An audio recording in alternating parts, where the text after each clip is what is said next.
Chapter 395, Fame Shakes the World. The Apex Talent. The supreme primordial great disk hung high above, much like the highest and supreme Tao suspended above all living beings. The true form of immortal Lord Qiushi was drawn into the supreme primordial great disk, so filled with despair and helplessness, devoid of any means of resistance. As he disappeared into the supreme primordial great disk, the rumbling of heaven and earth continued unabated, causing the entire broken sea domain to tremble as if the apocalypse had arrived. Moments later, a prompt appeared before Gu An's eyes. You have successfully slain immortal Lord Qiushi, Tao Void Mysterious Immortal Realm Level 7, 340,876 years of lifespan. Not bad, it saves half a month's labor. Although Guan thought this, the look of shock remained on his face. That was his belief, the acting had to be thorough. The supreme primordial great disk did not vanish immediately but continued to hang in the sky for the adoration of all beings. Because the supreme primordial great disk was so immense, the patterns on it were so clear to all beings, those images seemed to record ancient myths, which left the beings in awe. After a long while, the wind between heaven and earth began to calm, and a majestic gray fog emerged around the supreme primordial great disk, drowning it in splendor, and the sky darkened. Only then did the beings regain their senses, instantly stirring with excitement. The oppressive might of immortal Lord Qiushi had completely vanished. Did this not mean that sword venerable Fu Dao had slain him? Unbelievable. Immortal Lord Qiushi had appeared daunting and formidable, like the wrath of the vast heavens, and the mortal spirits could only tremble. Even with sword venerable Fu Dao's intervention, they had expected an earth-shattering great battle, yet it ended with one-sided suppression. Tyrannical.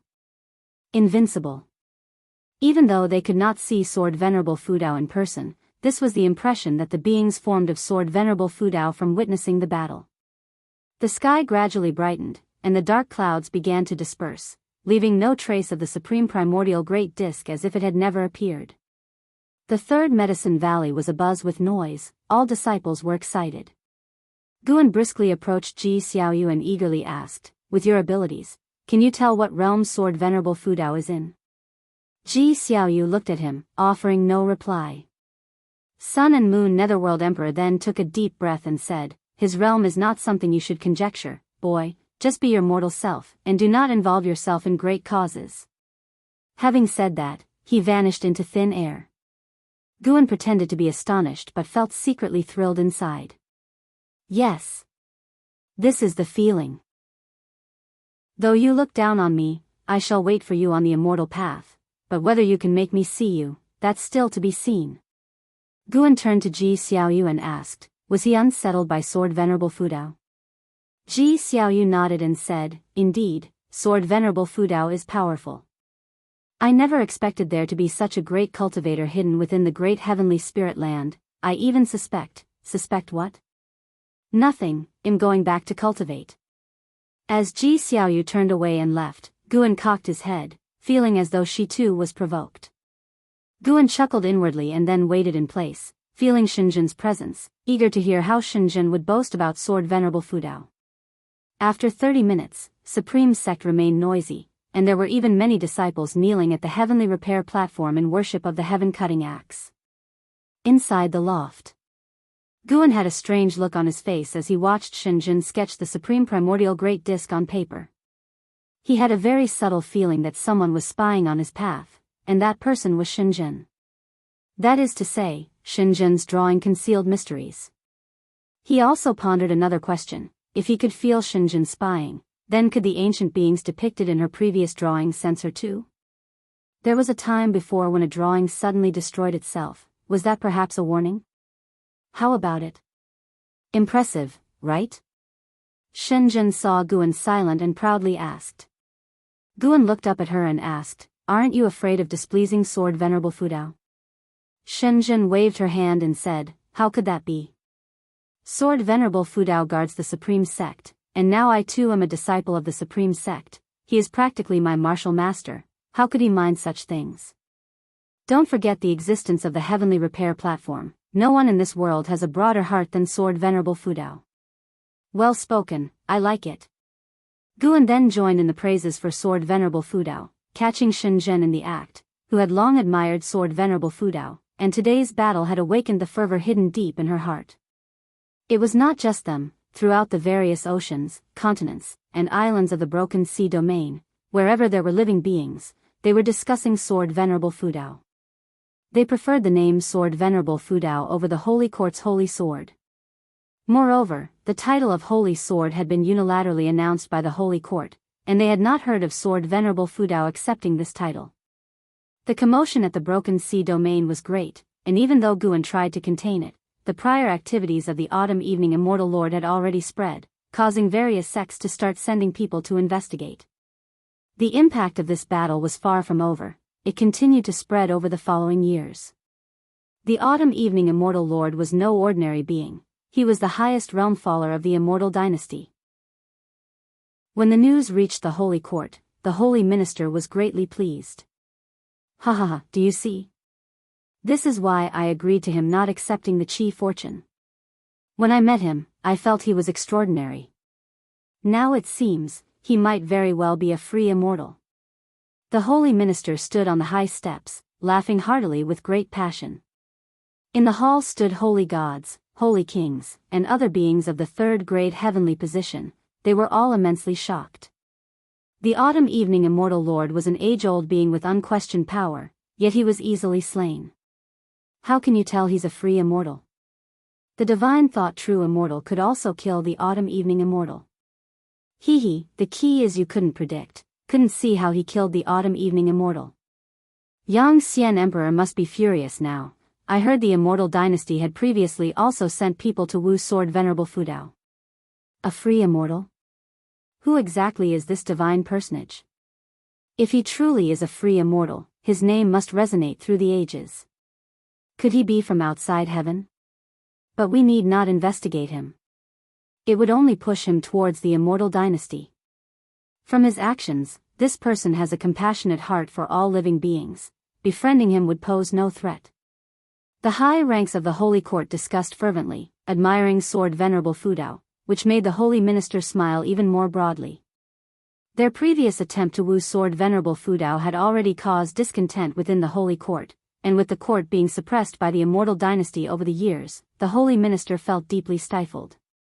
No, I must make another trip, the Holy Minister thought, his eyes twinkling. The Immortal Dynasty received the news just as fast. Because a Tao Void mysterious immortal from their ranks had died, the Autumn Evening Immortal Lord held a revered position in the Holy Court. His death thoroughly enraged the immortals, making Sword Venerable Fudao the most hated figure among them. And Hao was also oppressed because of this, but his life was not in danger. Before dealing with Sword Venerable Fudao, he was grounded and couldn't leave the Immortal Dynasty. The deterrent power of slaying a Tao Void mysterious immortal was indeed too strong, which prevented the Immortal Dynasty from retaliating immediately, instead sinking into a strange silence. When Guan and an Exian went to the Mortal World Peak, all the peaks were discussing this battle. The name of Sword Venerable Fudao resounded across the world once more, earning the admiration of countless beings. After all, though Sword Venerable Fudao was a holy sword of the Holy Court, he had not received the reward of Chi fortune. Without being under the Holy Court or the Immortal Dynasty, his capability to exhibit his own mighty prowess was truly awe-inspiring. Time flew swiftly. 3 years passed, and the end of the year arrived. Guan arrived in Mystic Valley and saw his disciples clearing the snow. His gaze landed on the mountain beside him wherein Xingtian was following Jiang Shi in cultivation, all disciples feeling Jiang Shi's preference for Xingtian. Lu Jiujia walked over and laughed. That kid, like me back in the day, truly spares no effort in teaching his disciples, holding nothing back. In his view, Jiang Shi did quite well. After all, Xingtian was a descendant of Hao.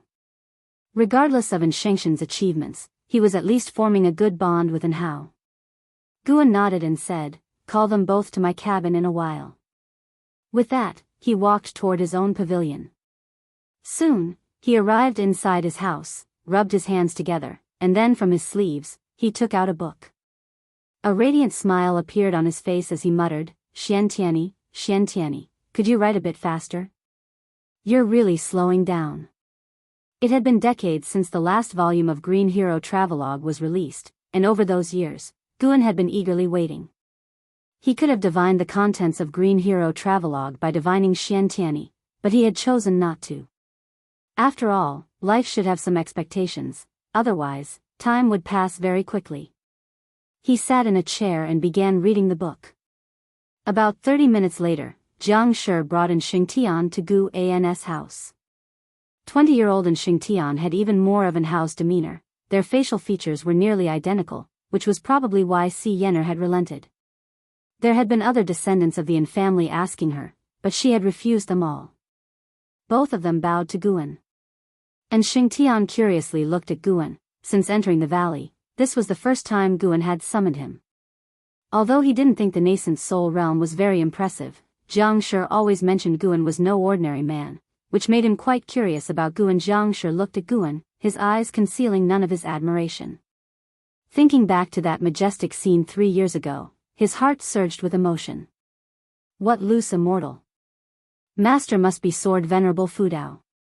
No one in the entire Supreme Sect knew about Sword Venerable Fudao's hidden identity, yet Guan hid his cultivation. It was too coincidental. Xingtian, have you felt any discomfort lately? Guan asked, his face wearing a gentle smile. He had laughed aloud when he first heard the name in Xingtian. This young man wanting to surpass in how? How could that be possible? Not to mention the talent, Guan would never allow his proud disciple to be surpassed by a junior. No matter how many strong and talented individuals he had seen, and how still remained his proudest disciple in Gu An's heart, even compared to the absolute geniuses in Lu Han and Long Zhan's memories, and how lost to no one. He calculated the days, and how was getting closer and closer to the Nirvana realm. After receiving the heavenly Tao inheritance in the Holy Court, and how's cultivation had surged like floodwaters through a broken dam, unstoppable in its growth. No discomfort, Master. Have you noticed anything? And Xingtian asked nervously. The curse of the Yin family was still a shadow over his heart. He also feared suddenly dropping dead. Chapter 396, The Origin of the Surname. Figures upon the river of destiny. Watching the utterly nervous and Xingtian, Guan reined in his smile and said, "You can only live to 25. At these words, and Shengshen's face drastically changed. Over the years, his cultivation level had risen rapidly, giving him hope, only to be told that he could only live to 25. How could he accept that? Jiang Shi was equally frightened. He couldn't see any issues within Xingtian, but he wouldn't question Gu An's judgment. He quickly asked, "Master, is there really no solution? Can't immortal cultivation change fate?" Guan answered, "There is, and it's to sever your karmic ties and bloodline with Yin Hao. By doing so, from now on, the Yin family will forget you as if you were never born into their world, though those unrelated to the Yin family could still remember you." And Xingtian was stunned, and Jiang Shi was also scared. What kind of method was this? Jiang Shi, recalling that Guan was Sword Venerable Fudao, immediately calmed down, while Xingtian grew curious about the real identity of Guan. "Sever them, then sever them, I am willing." And Xingtian gritted his teeth. Although, over the years, under Jiang Shi's guidance, his hostility towards Yin Hao had waned, he still didn't acknowledge Yin Hao in his heart. In his view, Yin Hao's bloodline was far from a glory but a shame instead. Guan said, "Think about your deceased father, your grandfather, and also your mother, your sister. They will all forget you." And Xingtian opened his mouth but couldn't be as resolute as before. Guan had Jiang Shi make tea for him. He wanted to see what decision Xingtian would make. Although Jiang Shi wanted to interject, he understood the meaning behind Gu An's instruction to pour tea. He was to stay out of it. And Xingtian clenched his fists, his mind filled with memories of time spent with his family. Unwilling. Why should he? Suddenly, Xingtian decided to accept his fate, just like the 2 words left by Yin Hao. Resigned. But when he thought of the deep hatred born from his father's and grandfather's blood, he couldn't convince himself. How could he protect his living family members without strong cultivation? Just as Guan was about to lift the tea that Jiang Shi had brewed, Xingtian said solemnly, "Sever. I must sever. I need to become stronger, even if they forget me. I must have the strength to protect them. They may not remember me, but as long as I remember them, that is enough. A look of gratification flashed in Gu An's eyes, at least for now, and Xingtian thought more about protecting his family rather than revenge. He didn't oppose Shengxin's desire for revenge, but he hoped that revenge wouldn't be the sole purpose of Shengxin's life. Guan drank the tea in one go and then stood up, his gaze falling upon Xingtian. The gold pattern on his forehead began to emit a golden light, as if an eye had appeared on his forehead, leaving Xingtian and Jiangshi wide-eyed. Boom! The scene around them abruptly changed, removing the pavilion's furnishings from their view, and they found themselves in a space that was surreal and eerie. The two instinctively turned their heads but could see nothing, they just felt an inexplicable panic. Guan picked up the fate-determining pen, pointing it at Xingtian. Xingtian had seen the fate-determining pen before and hadn't thought much of it, but at this moment, it seemed so terrifying. Jiangshi felt the same, and looking again at the crown on Gu An's head, he also felt its extraordinary nature. Could it be that his master was a treasure all over? His eyes were full of awe and fervor, wishing he could prostrate himself to his master right there. To cultivate under such a powerful figure, he felt so fortunate. Are you ready, Xingtian? Guan asked emotionlessly, causing Shengxin's throat to bob. I forgot to tell you, Guan said, the Aninyan family is taken from my name. Even if the An family forgets you, as long as you follow me, you will never be separated from the An family. These words made Shengxin's eyes widen in disbelief. Sword Venerable Fudao. Xingtian felt like he had been hit by a pleasant surprise. Just as he was about to speak, Guan suddenly brandished his pen, and with a single stroke, Xingtian felt as though he had been struck by lightning, his entire body frozen in place. His complexion drastically changed, he wanted to speak, but found himself incapable. He could feel something being shed from him, no, being abandoned. An endless tide of loneliness overwhelmed him, and he fell into an unprecedented fear, his eyes unexpectedly brimming over with tears. At that moment, he was like a lost child, wanting to crouch down and hold himself. Your talent may not equal Hao's, but can your will surpass his? Gu An's voice reached him, like dawn's light chasing away the darkness from Shengxin's inner world. Xingtian looked up to see Guan and Jiangshi standing before him, Jiangshi looking anxious and seemingly trying to say something, but Xingtian couldn't hear a thing. His gaze rested on Guan, who was looking back at him calmly. For some reason, he didn't feel distanced, instead, he sensed a kind of power. I cannot let down my master's expectations. Xingtian gritted his teeth and forcefully suppressed the negative emotions in his heart, his body trembling as if he were in a chilly cellar. At that moment, Gu An's brow furrowed, and he shifted his right foot. Suddenly, an explosive burst of demonic qi enveloped the surrounding space. Jiangshi turned his head, looking towards Guan with astonishment.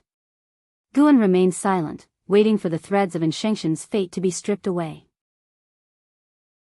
Aren't you afraid of the heavenly Daoist backlash, Daoist friend, for changing the fate of a person entangled with the karma of the heavenly Dao? An indifferent voice came from outside the demonic qi, startling Jiangshi into hastily turning around. How could there be someone else? Guan lifted his head, his gaze piercing through the demonic qi, crossing the void, to peer into another mysterious and dark space. Within it flowed a magnificent river, emanating radiant auroras, neither its source nor endpoint visible. The River of Destiny. A figure stood atop the River of Destiny. The figure shone with a silvery light, with only their silhouette discernible. Guan couldn't see through to their true form, but he could sense the other had locked onto his position. He had already employed the supreme concealing void technique, rendering the space around him impenetrable to peering eyes, thus, he wasn't worried. Moreover, the River of Destiny was incredibly distant from him, the other party was merely communicating, with no intention of descending into the great heavenly spirit land. Do you wish to warn or stop me? Guan asked. The voice of the silvery figure carried through. I intend to warn. I drift within the River of Destiny and cannot descend upon the world, you need not worry. I can see that you, Daoist friend, have stepped onto the way of cause and effect. One day, we shall meet. I will await you by the river of destiny. Guan seemed to think of something. His expression turned strange as he continued to ask, may I know the name of my Taoist friend? I have no Taoist title, only a common name, which is likely unknown. My name is Lu Qiuxian. Hearing the name, Guan fell silent. Jiang Shi didn't even dare to breathe too heavily. The river of destiny. The way of cause and effect. And Lu Qiuxian. Just the sound of it was terrifying. Is this the world of the immortal path realm? While shocked, Jiang Shi felt an unprecedented ambition and resolve stirring within him. Chapter 397, The Escaper of the Heavenly Tao Lu Qiuxian. Guan fell into silence, his thoughts drifting to Lu Han within the reincarnation evolution. The turning point in Lu Han's life was the birth of Lu Qiuxian. With a talent that surpassed all others, the only thing Lu Han did before his death was to resurrect Lu Qiuxian in the river of destiny. Listening to Lu Qiuxian's words, Guan could feel his vicissitudes. It was hard to imagine the long and desolate years he had endured alone.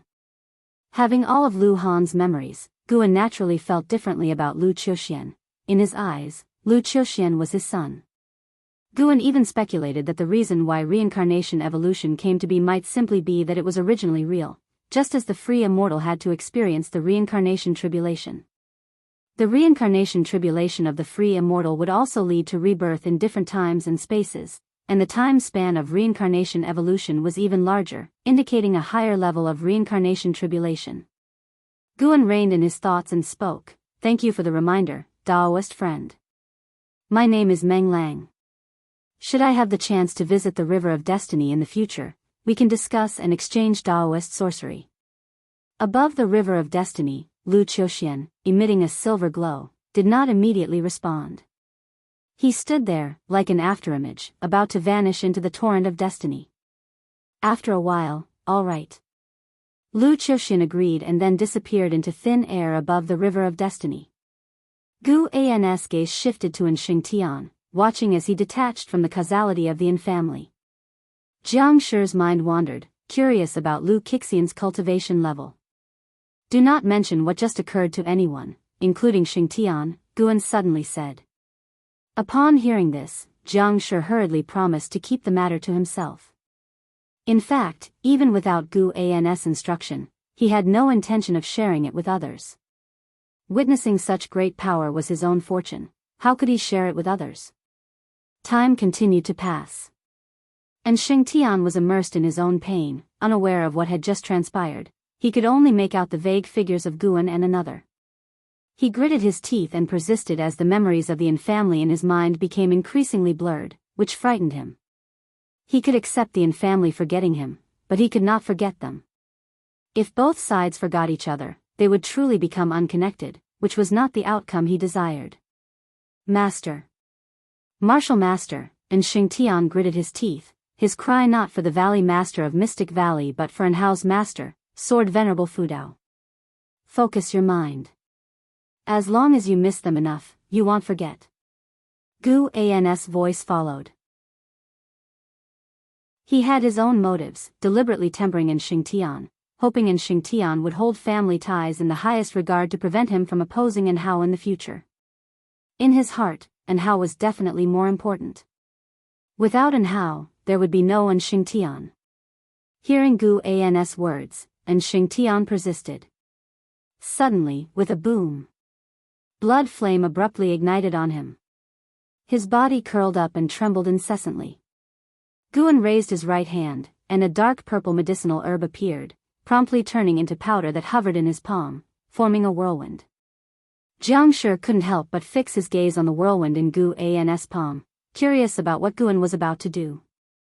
Guan then swung his palm toward Xingtian. As the palm struck out, Xingtian's flesh instantly dispersed, leaving only a skeleton behind, which startled Jiang Shi. Before he could utter a word, a dark purple mist surrounded Xingtian, quickly enveloping him and covering the skeleton.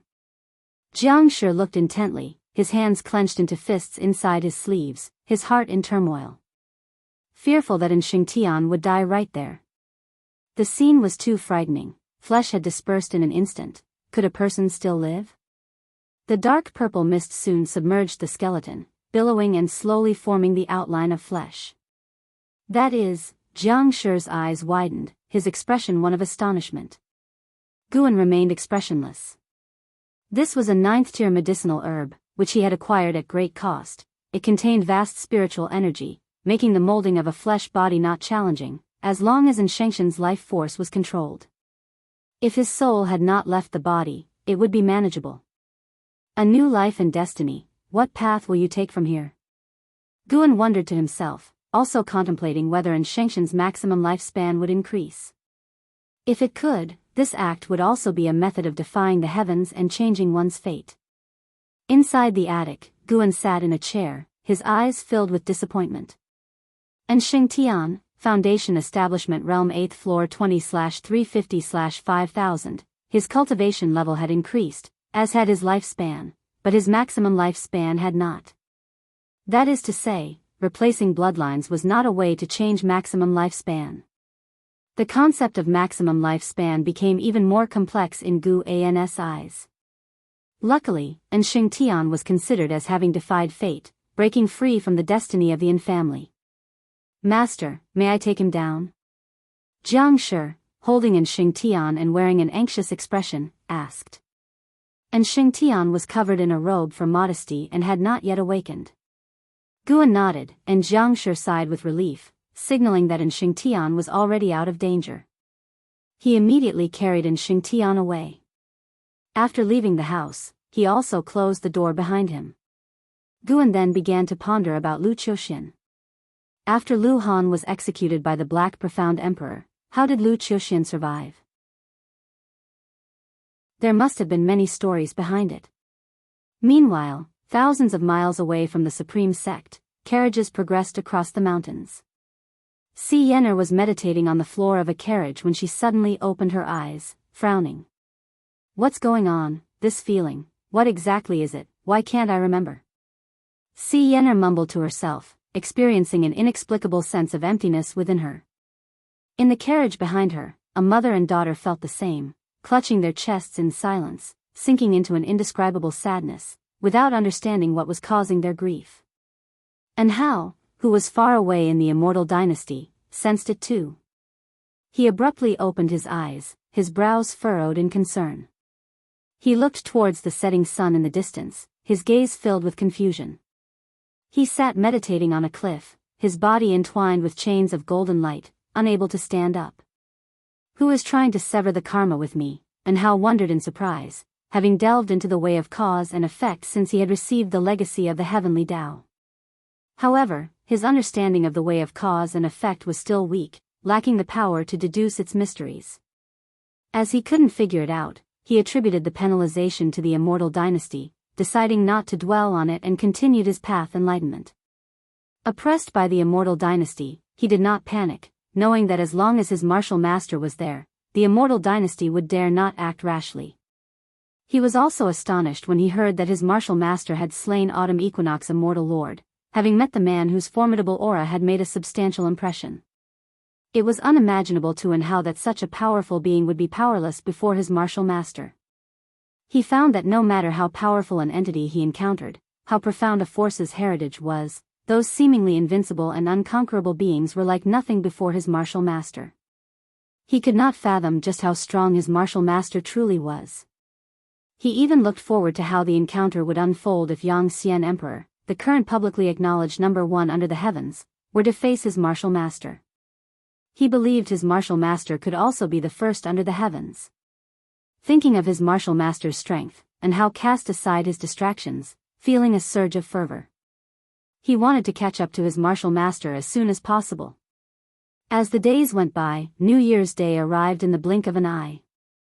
At dawn, Mystic Valley began preparing for the festival. Shengtian was chopping wood in the forest, his hair tied high at the back of his head, revealing his stern features. A female disciple approached holding a teapot, looking at Shengtian hesitantly. "Senior brother, are you tired? Would you like some spiritual tea?" She observed Shengtian, her expression turning timidly coy. Shengtian turned his head with a smile, like ice melting away. He said with a laugh, as a Foundation Establishment Realm cultivator, how could I be tired? However, I cannot refuse junior sister's kindness. Just leave it there, and I will bring the teapot back for you. The female disciple was about to say something when the bushes rustled, and a white deer darted past them. A male disciple chased after it, not daring to glance at Xingtian and the female disciple, fearful of interrupting them. And Xingtian looked up and couldn't help but smile. Somewhat vexed but not wanting to bother her senior brother further, the female disciple resignedly placed the teapot down and left. Inside Mystic Valley, Guan stood shoulder to shoulder with Shenzhen, admiring the landscape of the medicine garden. Now that we're here, tell me, why did you want to come and see this place? Guan turned his head toward Shenzhen and asked. Shenzhen's gaze wandered, as if searching for someone. She murmured, "No, this isn't right." "What's not right?" Guan asked, puzzled. Ever since he had met her that day, he felt something was off about her, as though she was always in a daze. Recently, the presence of reincarnation around Shenzhen had been growing stronger, a sensation Guan had only ever felt around Ji Xiaoyu, which meant that Ji Xiaoyu was awakening memories of her past life. Shenzhen did not answer Guan, but instead, she began to walk away. In the direction of the woods wherein Xingtian was. Guan followed her, curious about what Shenzhen was searching for. Could it have something to do with Xingtian? Guan was perplexed, sensing that something strange was happening. When Shenzhen reached the forest, she coincidentally passed by the female disciple, who instinctively looked toward Shenzhen. Attracted by her extraordinary aura and veiled face, the disciple was so mesmerized it was as if she had seen an immortal, leaving her in a daze. Only when Guan walked past her did she snap out of it. Though curious about Shenzhen's identity, she dared not follow. To the new disciples, Guan's authority in Mystic Valley was paramount. Upon seeing Xingtian, Shenzhen's expression subtly changed. And Xingtian seemed to sense something and involuntarily turned his head. When his eyes met Shenzhen's, he frowned, feeling an uncomfortable sensation. Shenzhen's pupils twinkled peculiarly, the corners of her mouth rising beneath her veil. "What's wrong?" Guan came up and asked. Seeing him, Xingtian immediately raised his hand in salute.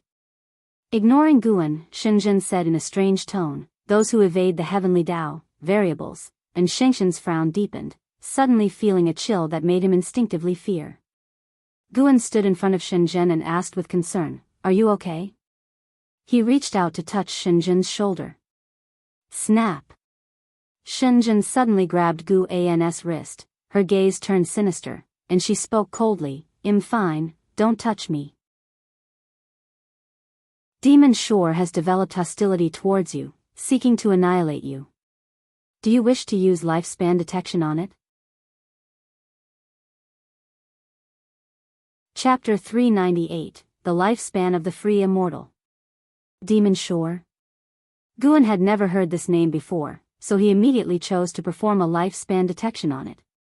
Demon Shore, Free Immortal Realm 9 Layers 58, 027, 612/500, 000/1, 000/000, 500 million years of lifespan. With a maximum lifespan of 1 billion years. Why did this person harbor animosity toward him? Could it be that Shenzhen was so bizarre because he was being manipulated by this person? Guan looked at Shenzhen standing before him, feigning astonishment. Shenzhen slightly tilted his head to look at Guan and asked, "Is there a problem?" Although the voice was Shenzhen's, the tone was definitely not. Guan pretended to be tense and replied, "No." Shenzhen let go, then took a step to the side, casting a deep glance at Xingtian that made his heart unease. Shenzhen smiled and then turned away. And Xingtian took a deep breath, moved to Guan's side, and seemed about to say something, but Guan raised his hand, signaling him to hold his words. Once Shenzhen had walked out of the grove, Guan's expression turned ice cold. "Martial Master, and Xingtian cautiously began, the look in Shenzhen's eyes just now filling him with dread, as if a natural predator had set its sights on him, even making him feel a major disaster was imminent. "It doesn't matter." Guan uttered 2 words, and upon hearing them, and Xingtian immediately relaxed. The phrase, martial master, was enough. And Xingtian knew well that Guan was sword venerable Fudao. Thinking back to the shocking great mixed yuan plate from a few years ago, his spirit was immediately uplifted. With the martial master backing him, what was there to fear? His task was to diligently cultivate, striving to surpass and make his martial master proud of him. Guan patted Xingtian on the shoulder, encouraging him to continue. And Xingtian looked at Guan's departing figure and raised a hand to his own shoulder, chuckling softly. The upcoming spring festival remained lively. Although Guan was thinking about Demon Shore, he still acted naturally, actively celebrating with his disciples. Because of the intervention a few years ago by Sword Venerable Fudao, which greatly lessened the chaos in Taizong continent, the recent spring festivals had been lively, especially for the disciples of the Supreme Sect, who on such days would rid their minds of worries and start harboring hopes for the future. Until late into the night. Third Medicine Valley, in the attic. Guan sat at the desk, eyes closed, his divine thought frenziedly scanning the great heavenly spirit land. Unable to find a cause and effect similar to Shenzhen, he extended his divine thought into the universe. Though Demon Shore's cultivation level was inferior to his, being hated by someone was intolerable. Especially since the opponent hated his original self. He must die, to prevent future troubles. That night, the person with the worst mood within the Supreme Sect was none other than the strongest among them. Until the early hours, Guan finally located Demon Shore. The bastard was actually hiding within the silent destruction domain. And he was harboring a large number of evil demons under his command, clearly having some sort of plan. Guan stood up, left the house, and walked downstairs. Just as he was downstairs, Ji Xiaoyu emerged from the house and called out to him. "What's up?" Guan asked with a smile. Ji Xiaoyu approached him, sizing him up. Guan touched his own face and asked, "Is there something wrong with me?" Ji Xiaoyu stared into his eyes and said, "There's a sense of death about you. Have you been marked by something corrupt?" Guan feigned nervousness as he asked, "Really? Don't frighten me." He knew Ji Xiaoyu was not wrong in her feeling. Ever since being targeted by Demon Shore the day before, a causal bond had latched onto him and was growing stronger. Guan had not dispelled the cause and effect on him, instead using it to trace Demon Shore. "Perhaps it's just my imagination," Ji Xiaoyu suggested, seeing his panicked reaction. She was puzzled inside. What on earth had happened to Guan? Although she had regained some of her memories, she was not the original self, able to only sense the cause and effect on Guan but not fully see through it. "Always scaring me, later when I go out, they'll be worried the whole way," Guan complained sullenly. "Then don't go out." Puzzled, with your current resources inexhaustible, why do you still take charge of so many medicine valleys? You don't understand, this is life. To be human, one needs to do things to feel grounded. Humph, you're definitely hiding secrets. Don't you follow me? If I catch you, we are through. This is called privacy rights, understand? Who gave you privacy rights? Granted by the heavens, do you dare to question it? The two began to bicker again, and after Ji Xiaoyu twisted his arm a few times, Guan finally fled. Ji Xiaoyu watched his retreating figure, her brows furrowed deeply, her heart filled with worry, sensing that Guan was heading for great trouble. Guan headed toward the transmission array platform, along the way seeing Long Qing heading out of the valley. "Going out to box again?" Guan asked with a smile. Long Qing, who had been practicing with Shin Shinzi for years, had reached a horrifying level of physical strength. His qi blood was so powerful it even surpassed the void-crossing realm. Sadly, his body contained not a trace of spiritual power. Long Qing stopped in his tracks, faced Guan, and nodded slightly. He revealed a proud expression and said, "In half a year, my second martial master will take me out to hunt demons. I will be able to fight to my heart's content." Guan did not admonish him, merely nodding before expressing a few words of concern and letting him go. Watching Long Qing walk away, Guan thought of Xingtian. The number of juniors in Medicine Valley had been increasing. He wondered what the scene would look like in 1,000 years. He smiled and continued towards the transmission array platform. Upon reaching Mystic Valley, he glanced at Lu Jiojia and then left alone. He walked through the forest and gradually, a figure emerged from his body, a split of his divine skills. He allowed his split form to replace his original self, while his true form entered a state difficult for immortals to divine. The split form continued forward leisurely, while the original form leapt out of great heavenly spirit land and descended into the silent destruction domain in an incomprehensible manner to living beings. In the depths of the silent destruction domain, where it was incredibly dark without stars, just swells of dense fog as if from the primordial chaos, suffocatingly oppressive. In the darkness stood a city, silent and hanging, resembling a giant armored beast. The surface of the buildings had sharp, towering columns, frighteningly ominous. Inside a grand hall within the city, demonic chi swirled like mist. At the center sat a pool over 30 feet in diameter, the surface a bright red. A figure was meditating in the pool. She was a white-haired woman, her body bare, with long hair cascading down her front into the waters. Her back was as white and smooth as jade, perfectly contoured. This was Demon Shore. She sat with her eyes closed, her face stunningly beautiful, except for a trace of wicked aura between her brows. Suddenly, she opened her eyes, exclaiming in surprise, "How did that boy's cause and effect get severed?" Lifting her right hand, she began to deduce. Just then, a hand landed on her fair shoulder. The touch made her Taoist heart tremble and her face drastically change. "Why are you looking for someone?" A raspy voice entered her ears, chilling her to the bone. How could this be? Demon Shore was terrified to find herself completely immobile, her mana almost frozen. She was a free immortal of 9 layers, how could she be so utterly suppressed? Could it be that the other party? Thinking of the legends, she resisted her fear and asked through gritted teeth, Who are you?" If you can see great heavenly spirit land with her eyes, could you also hear certain things with her ears? Guan stood behind Demon Shore, leaning slightly forward. Enshrouded with a gray aura, his true appearance concealed, he looked mysteriously formidable. Hearing his words, Demon Shore carefully recalled. She quickly thought of Shenzhen, who often mentioned a person. Sword Venerable Fudao. Her impression of this person was very deep, deeming him a possible free immortal. But she had not calculated against Sword Venerable Fudao.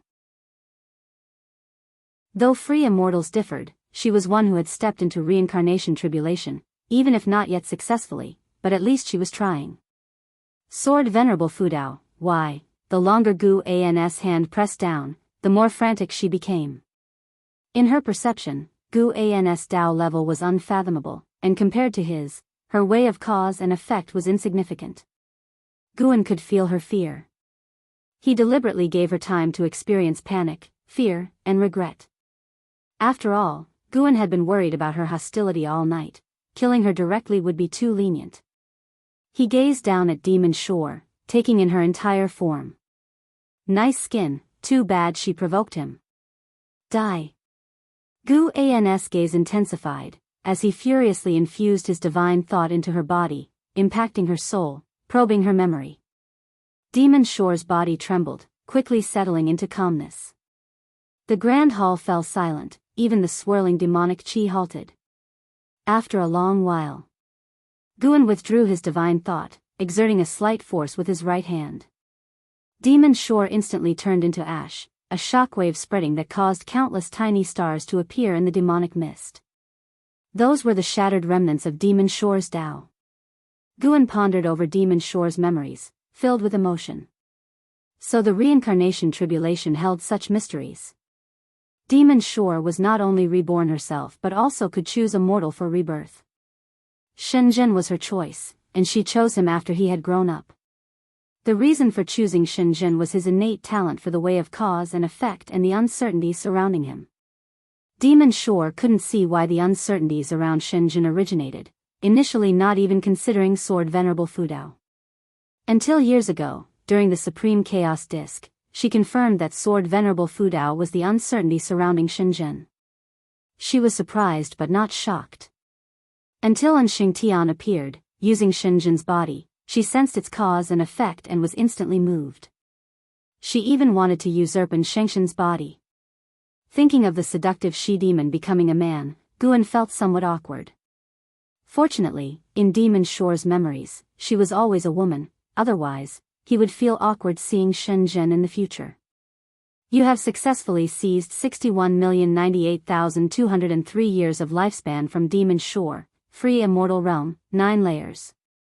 A prompt appeared before Guan, seizing over 60 million years of lifespan in one go. Not bad. Worthy of a free immortal. Would killing Taoist hidden immortals in the future bring in hundreds of millions of years of lifespan? Guan looked forward with anticipation, but for now, he did not want to confront Taoist hidden immortals. He would rather accumulate lifespan through medicinal herbs. It was safer to grow stronger unnoticed and avoid much hatred. Chapter 399 Supreme Demon Realm. The memories from Demon Shore were vast, and the greatest help to Guan was in her understanding of reincarnation tribulation. Reincarnation tribulation indeed allows one to be reborn into different times and spaces, even into the past, but whether it's the past or the future, the main Bodhi's power cannot intervene. When the reincarnated being dies or exerts the power of the main body, it will be forcibly expelled back by the heavenly Tao. This reminded Guan of the time when Ji Xiaoyu in the Seven Stars spirit realm had used the power of a primordial Daoist talisman and then quickly disappeared. It seems she was expelled by the reincarnation tribulation. This deepened Guan's understanding of the heavenly Tao. Heavenly Tao more closely resembles a collection of rules and the grand Tao, meticulous and domineering. Guan stopped pondering and turned her gaze toward the interior of the great hall. The hall was vast, yet there were many stark differences hidden within. Those huge stone pillars were also inlaid with numerous special spirit stones. This city was none other than Demon City. According to the memories of Demon Shore, there were many such cities in the silent destruction domain. Although there was no stronger existence above Demon Shore, all the demon cities were remnants of power left by the Supreme Demon Realm. The Supreme Demon Realm had once been extremely powerful, aiming to devour the great heaven and earth, but was later struck down by a mysterious entity that slayed the realm master, causing it to shatter. At that time, Demon Shore was not yet fully grown. 1,000,000 demons hid within the demon city. Although these demons seemed no different from the heavenly demons to the creatures of the great heaven and earth, there were also many powers standing within the silent destruction domain, and they did not trespass into the territories of the blood prison Great Saint. Guan decided to eradicate the root of the problem and eliminate all these demons. Whenever creatures from the great heaven and earth passed near the demon city, they never met a good fate. Demon Shore even dared to attack passing free immortals, though the free immortals had their own means to escape. The attacked free immortal was actually the ancient immortal emperor from the Immortal Dynasty. Approaching noon, Guan returned to the Third Medicine Valley. He called up his attribute panel. Name, Guan, lifespan, 650/1, 954, 210, 604, physique, mixed yuan refined void body, cultivation level, perfect Taoist hidden immortal realm. By slaying the 1,000,000 evil demons in the demon city, he gained nearly 500 million years of lifespan, making this trip an enormous harvest. Looking at his lifespan approaching 2 billion years, Guan felt wonderfully good. Of course, the most important thing was that he had removed a source of worry. As Guan encountered disciples along the way, he would smile and ask them a few questions, leaving the disciples surprised and honored. Now the number of disciples in the Third Medicine Valley exceeded 3,000, and many, even those who had reached the Foundation Establishment realm, were willing to stay. As the Supreme Sect grew stronger, the treatment in the Third Medicine Valley also continued to rise, even higher than that of many inner sect halls. The disciples all respected Guan, not for his status or cultivation level, but because he treated each disciple without pretense. Even when they heard Guan enjoyed reading common books, they found him all the more approachable since Guan did not coerce the female disciples, and he was well regarded. When Guan arrived at his pavilion, Ji Xiaoyu suddenly came out, her expression strange. "What's wrong now?" Guan asked in feigned dejection. Ji Xiaoyu replied, "The death energy around you has disappeared." "Who did you go see this morning?" Guan looked around, then took 2 steps forward and mysteriously said, "You scared me, so I had to ask Sword Venerable Fudao for help. He cast a spell to keep me safe, at the cost of 300 years of my lifespan." Ji Xiaoyu believed the first part of his statement, but she couldn't help but roll her eyes at the last sentence. Mortals will be mortals. With Sword Venerable Fudao's cultivation, how could he covet your 300 years of lifespan? Such a narrow view, it's laughable even when you boast. Ji Xiaoyu's words were venomous, unaware that this was exactly the effect Guan wanted. You look down on me? In 30 years the East River may flow west, do not belittle the poor. Change 30 to thousands. Get inside, I need to sort you out. Guan pushed Ji Xiaoyu into the house, and she did not resist, her face even breaking into a smile. An hour later, Guan came out of her house. Passing by, an Exine winked and teased Guan, causing him to glare at her. Blood Prison Great Saint watched from under a distant tree, sighing sentimentally, the master indeed leads a charming life. Once 1,000 years pass, I too must enjoy the local customs of the great heavenly spirit land. The spring breeze was caressing, the weather cool, and all living things were awakening their vitality, even the clouds that shrouded the continent's sky had dissipated some. The supreme sect, basking in the prestige of Sword Venerable Fudao, continued to develop, but the struggles of the world grew more intense. Every moment, cultivators from the Immortal Dynasty and the Holy Court were fighting, with more and more territories and powers being drawn into the fray. Half a year sped by swiftly. Guan stood by the window, watching Long Qing follow Shenxinzi out of the valley. Apart from his previous experiences in the Jiuyuan world, this was Long Qing's first time leaving the Supreme Sect. Although he was just practicing on the Taizong continent, the sight of the young man's excitement gave Guan a distinct feeling. Feeling reluctant to let him go? Ji Xiaoyu's teasing voice came from downstairs. Guan replied, "How could that be? It just reminded me of some old friends." "Do you wish for the people by your side to accompany you forever?" "No, not really, if they leave, they leave. There will always be newcomers. I just feel nostalgic about how quickly they grow up, they become capable of standing on their own in the blink of an eye." What do you mean by newcomers? When I'm gone, there will be new ones. What are you talking about? You haven't even outlasted the old ones yet. Boom, the attic began to tremble slightly. Outside the courtyard, the Blood Prison Great Saint, who was lying down asleep, turned his head. Such noise couldn't affect him, he was already used to it. An hour later, Guan, accompanied by an Exine and the Blood Prison Great Saint, left the Third Medicine Valley. Today, they were heading to Tianya Valley. On the way, an Exine spoke of the rising talents on the continent. From time to time, a peerless genius would emerge, and individuals like Inhao, Lia, and Wu Ju had already been forgotten by many, just as Guan had once been unaware of Xian Tianyi. Guan rode on the back of the Blood Prison Great Saint, holding a book in his hand, occasionally echoing an Exine. He also paid attention to the recent happenings in the world. Compared to the world hundreds of years ago, the standard for genius had risen. The cultivators an Exine referred to as geniuses had cultivation levels at the very least within the Void Crossing realm. Hundreds of years ago, those of the Void Crossing realm were considered great cultivators, old monsters. Nowadays, the Nirvana realm was no longer a secret known to just a few. An Exine spoke of the affairs of the world with no longing in her tone, only anticipation. She didn't want to go out, she just wanted to become more formidable than those people, to prove that staying by her master's side was the best choice. They chatted and laughed along the way, making the journey seem less tedious. When they arrived at Tianya Valley, they saw a group of young and proud cultivators. When Guan and his companions appeared, they attracted the attention of most. Guan saw LV Xian among them. It had been quite a while since he had seen LV Xian because every time LV Badian met him, he would mention LV Xian, making Guan occasionally keep track of LV Xian's progress. LV Xian had always been highly talented, and coupled with favorable circumstances, he now possessed the cultivation level of the mystic heart realm. He looked from afar at Guan with a joyous expression on his face. Guan nodded slightly towards him, then dismounted and walked toward Li Zuando's courtyard. An Exayan went with the blood prison great saint to meet the three monkey demons. Guan proceeded into the courtyard, walked up to the table, and saluted Li Xiandao with a cupped fist. Following Li Zuando's gesture, he sat down. Li Xiandao appraised Guan and asked with a smile, "Why do I feel you've changed again?" Guan replied, "Perhaps I've aged a bit more."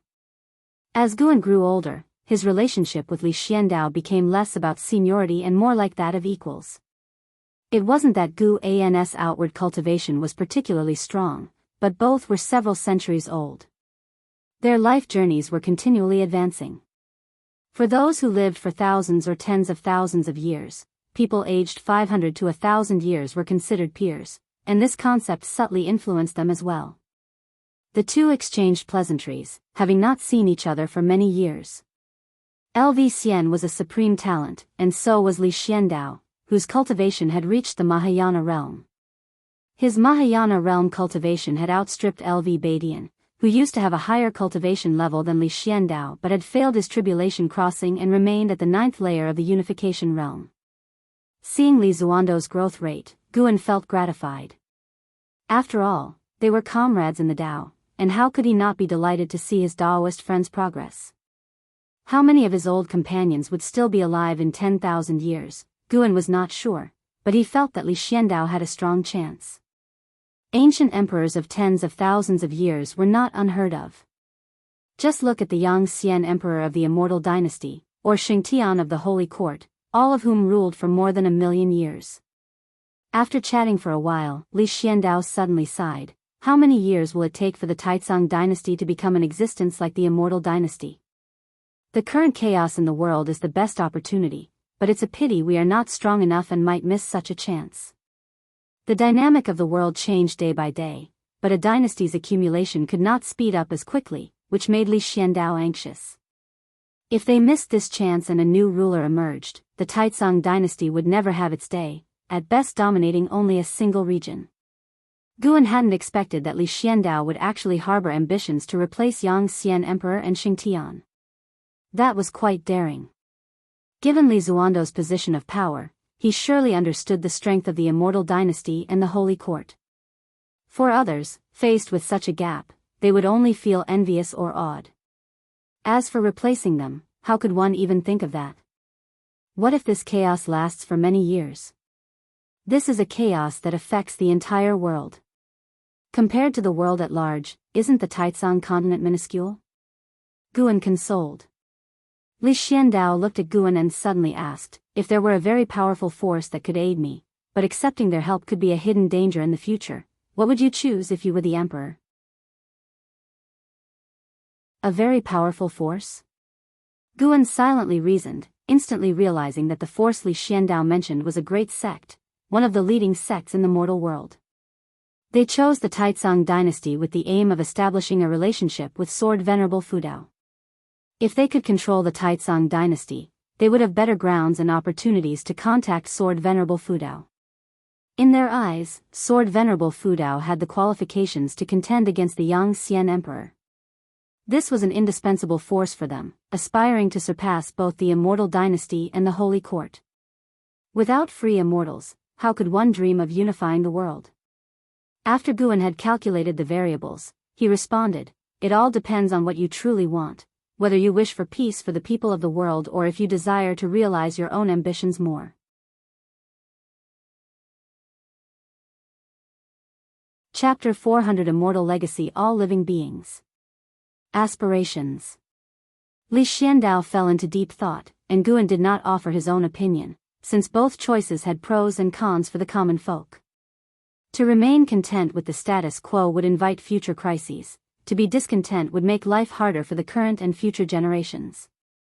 Guan's protection of the continent's beings already showed his benevolence, but he would not worry about the daily lives of all living beings every day. In any case, when asked about worldly affairs, Guan's role was simply to provide options. The ultimate decision was up to Li Xiandao, with whom the consequences lay. Li Xiandao was lost in contemplation, and Guan did not disturb him. His gaze drifted outside the courtyard. LV Xian, who was instructing someone in their cultivation, glanced towards Guan from time to time. When their eyes met, Guan could tell he was excited. Guan was suspicious, but he was not in a hurry. He would discuss it with Li Xiandao later. Usually, he did not need to spend much time on cultivation, so his pace of life was slow. He was not in a rush about most things, he could handle them one by one. Li Xiandao was not forever lost in his own world. He came back to reality and started chatting with Guan about Leah. Leah was the link between the two, and speaking of him prompted more conversation. After an hour, Li Xiandao suddenly said, "LV has been talking about you non-stop. He specifically came back from overseas to see you, but insisted I come along. He wants to meet you but also fears you. What's that about?" Guan pretended to be puzzled and asked, "Why does he want to meet me? And why would he fear me? That shouldn't be. Have I treated him poorly?" While speaking, he looked curiously at LV, who immediately smiled back at him. Li Xiandao stared at Guan meaningfully and said, "Guan, what kind of relationship do we have? There's no need to hide things from each other." Guan's expression alternated between clouds and sunshine. He took a deep breath and said, "To be honest, there are indeed hidden relationships behind me. If I reveal them, I will be punished, and those who know will die." After saying this, he patted his shoulder. Li Xiandao immediately squinted his eyes and chuckled, "Then let's not talk about it anymore." Inside, however, his mind was in turmoil. This boy. Upon reflecting, Li Xiandao had an epiphany. After Guan joined the Supreme Sect, Sword Venerable Fudao appeared, primarily active around areas close to Guan. He recalled Li Ya's sudden surge in strength over the years which he could never explain. Now it all made sense. It seemed Guan had arranged for Sword Venerable Fudao to look after Li Ya. Li Zuando's gaze towards Guan heated up, making Guan quite uncomfortable. Without guessing, Guan knew what Li Xiandao might be planning. He did not clarify. If Li Xiandao wanted to act under the name of Sword Venerable Fudao, he did not mind giving Li a pat on the shoulder. It depended on whether Li Xiandao knew his limits. "You go meet LV. I don't have other matters here," Li Xiandao said, waving his hand with a smile. Guan stood up, bowed to him, and then walked towards the courtyard gate. Seeing him leave, LV immediately greeted him and pulled Guan towards a corner of Tianya Valley. "What's so secretive?" asked Guan. LV whispered, "I have something great, and it won't disappoint you." "Something great?" Guan's interest was piqued, and he followed LV away. LV led Guan into a cave, his personal cave. He had crafted it here in Tianya Valley for fear of being seen by others, setting up very advanced restrictions. After entering the cave, LV activated the restrictions, isolating it completely. Guan, feeling irritated, asked, "All this secrecy? Do we even have to hide it from His Majesty?" "Of course we do. If he knew, he'd go mad." LV replied, his face displaying excitement. He then pulled Guan into the deepest chamber of the cave, walked up to a stone table, and took out an irregularly shaped stone slab that seemed like a large fragment. At first glance, it appeared plain with no inscriptions or runes. As he set down the slab, Guan suddenly understood something significant. His expression turned peculiar. The stone slab actually contained heavenly Tao destiny. Moreover, it was purer and more unsettling than the heavenly Tao inheritance obtained by Anhao from the Heaven sect. Its destiny emitted an indescribable oppressive force. Even Guan, the Taoist hidden immortal, felt an instinctive wariness and a glimmer of desire. He wanted to possess this heavenly Tao destiny. Yet, as this desire emerged, his wariness grew. Something was off. Guan looked at LV and asked, "What is this?" He couldn't discern the cause and effect of this stone slab. This indicated that the origin of the slab was even stronger than the Taoist hidden immortal himself. At this realization, Guan almost wished LV would take this item away and keep it far from him. What kind of thing was this? Trying to harm him? LV with an excited smile, said, "This is an inheritance I stumbled upon. You might not believe it, but this contains the legacy of a true immortal, a real godlike immortal, not something any immortal dynasty or holy court could compare to." Immortal legacy? Guan frowned. Neither Lu Han nor Long Zhan had encountered a real immortal through the ages, although they'd met many who claimed to belong to the immortal or divine race. This had led Guan to always believe that the so-called immortals were merely more powerful beings. LV Xian continued, the inheritance here only cares about talent, not cultivation level. I failed, but I think you should give it a try. Why should it be me? There are so many geniuses, Guan hesitated to ask. LV Xian glared at him and said impatiently, there are many geniuses, but the only one I have a good relationship with is you. I wouldn't give it to An Hao. You have supreme talent, yet you can restrain your competitive spirit and live in seclusion here. I think you becoming an immortal would be better, at least you wouldn't threaten me, and you are indeed very good to your friends. Although Guan was curious, he felt that this matter was very dangerous, so he said, actually, His Majesty's talent is also very strong. After hearing this, LV Xian's eyes brightened as he said, you noticed it too? I thought I was the only one who knew. But don't tell him I know. Ha ha ha, don't worry. He still thinks he's hidden himself well enough, not realizing that you are the deepest enigma. Think about it, it makes sense that Sword Venerable Fu Dao has always stayed at Supreme Sect, certainly to cultivate you. And Hao claims to be a disciple of Sword Venerable Fu Dao, but he left and Sword Venerable Fu Dao is still here. That must mean he's just riding on your coattails. LV Xian chuckled, truly believing that Guan was stronger than An Hao. He had sparred with both of them, and Guan had given him the greatest sense of oppression and psychological shadow. He even believed that Guan was the #1 genius under the heavens. Hearing this, Guan fell into silence, his gaze fixed on a stone slab. Wait. Should he use his lifespan to simulate this? Guan thought it feasible as touching the stone slab directly seemed too dangerous. His mind made up, he immediately began to simulate. Simulating the inheritance will consume 1 million years of lifespan. Do you wish to continue? That much? Guan hesitated, but looking at the stone slab, he was really tempted. Forget it. Take the plunge. While LV Xian continued his incessant chatter, Guan chose to continue, and then his consciousness entered a vast white space. Everything was blank, and below his feet, grass first emerged, rapidly expanding, and mountains appeared in the distance in all directions. The world was vast and the sky magnificent. Guan looked ahead and saw atop the mountains a dazzling orb of light, immensely gigantic, much larger than any mountain on earth.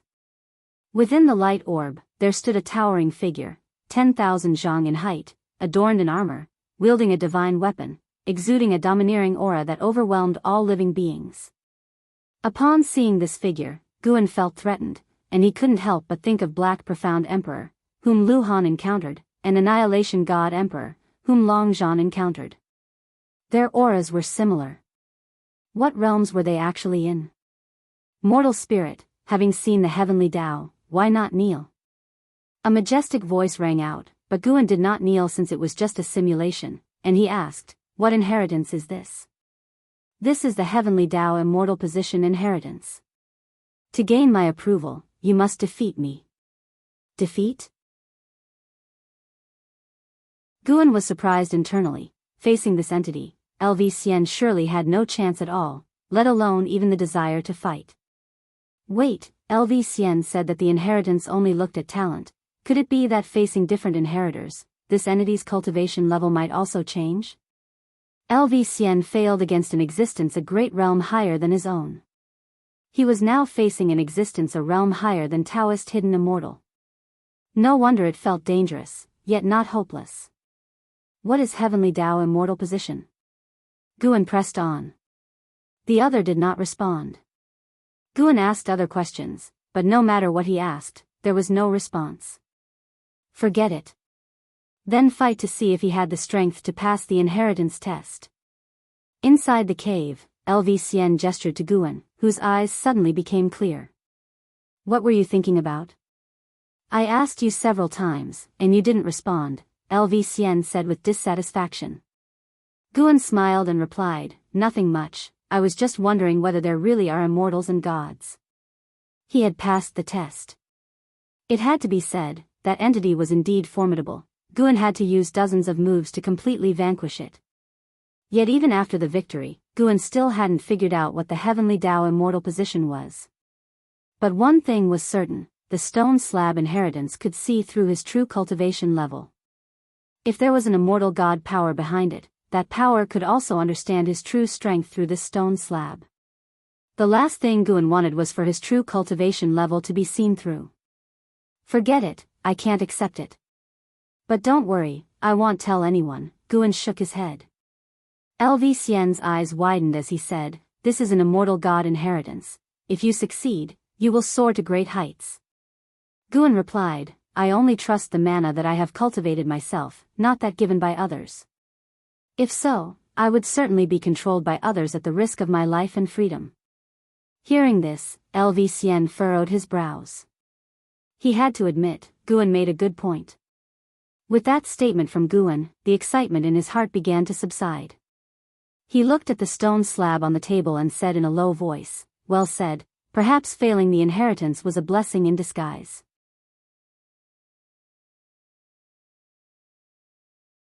Chapter 401 Shape-shifting, you can keep it and accept the inheritance when you are strong enough.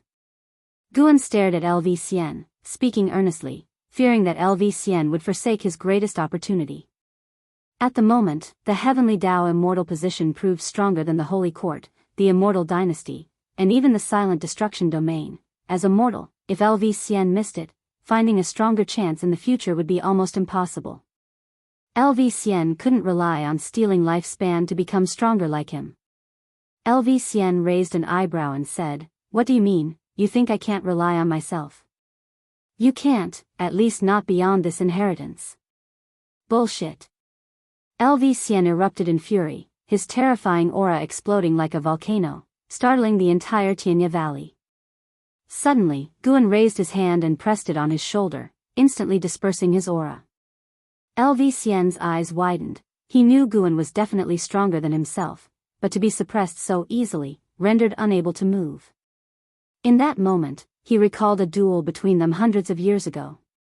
This moment was exactly like that one. Guan looked at him calmly and asked, can you keep this stone tablet now? LV Xian couldn't answer, he was unable to speak.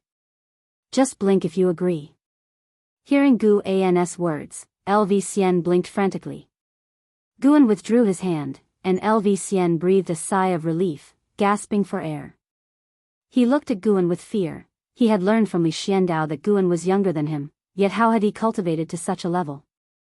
Compared to Guan, he was practically useless. Guan smiled and said, quickly put it away. When you become an immortal, if I can't catch up to you or have troubles, you'll be my backup. Upon hearing this, pride replaced the awkwardness on LV Xian's face. He patted his chest and said, naturally, I'm not your equal now, but I will surpass you one day, and then I'll have your back. Despite Guan not always being nice to him and often scaring him, wasn't that a form of care? In the past, when he initiated provocations towards Guan didn't mind, but if someone else treated him that way, he wouldn't be so merciful. And for Guan to return such an important inheritance to him, he was truly a man worth respecting. LV Xian stored the stone tablet and Guan put his arm around his shoulder as they walked toward the cave entrance. By the way, your father misses you. When are you going to visit him? Him? That old undying man, if I visit him, I won't be able to help but kill him. Nonsense, blood is thicker than water. He hasn't tortured or mistreated you. Why talk of killing? If you really wanted to kill him, could he even stand up to you? He's hundreds of years old, why act like a child? You don't understand. Of course, I don't understand, I have no parents. Well, I envy you for that. Hey, you brat, are you looking for a spanking? Just go back to the Supreme Sect and see your father. He treats me well and is always talking about you, my ears are almost calloused. If you go, it'll teach you a divine skill that will definitely enhance your strength. Really? I, Guan, never lie. And so, the two chatted and walked out of the cave. Back in the valley, Guan reverted to being an ordinary nascent soul realm cultivator, while LV Xian continued to exude the arrogance of a supreme youth. A month later, LV Badian came to find Guan, extremely happy, pulling him to drink because LV Xian had come to see him. Although the father and son were still not on the best of terms, their relationship had begun to improve. He was touched to learn from LV Xian that it was Guan who had asked LV Xian to see him. This youngster always seemed impatient with his ramblings, but in his heart, he remembered his father's love. LV Badian looked at Guan with eyes full of fondness, as if looking at another son. Guan didn't refuse, as he was just in the mood for a drink. Perhaps this was what meant by, with great power comes great responsibility. He not only had to save the world, he also had to help people handle domestic affairs. How fortunate the immortal cultivation world was to have me. Filled with self-emotion, Guan then competed with LV Badian in a drinking contest and finally LV Badian was defeated. They were drinking high-level spiritual wine. It was alright for Guan to show off his strength a bit, especially since LV Badian was not considered strong in the supreme sect. Taking advantage of LV Badian's drunken stupor, Guan went downstairs. Just as he descended, Ji Xiaoyu walked out of the room and said to him, "Come in." Guan shook his head, "No thanks, your strength isn't enough. Practice some more." Last time, to teach Ji Xiaoyu a lesson, Guan had played Go with her in her room for an hour and beat her decisively, which left her quite unconvinced, and now she would think about game strategies even during her practice. "Just one more game and you'll see if it's enough." Ha! Guan couldn't be bothered with her and continued walking toward the distance. Ji Xiaoyu watched his back, took a deep breath, and thought about the cost of losing the game last time. It made her teeth itch with frustration. Before the game, they had made a deal that if she won, Guan would focus more on his own practice, and if Guan won, he would pinch her face. Well, pinch it as it may be, he really dared to do it strongly. She looked at Guan's back, her mind full of confusion.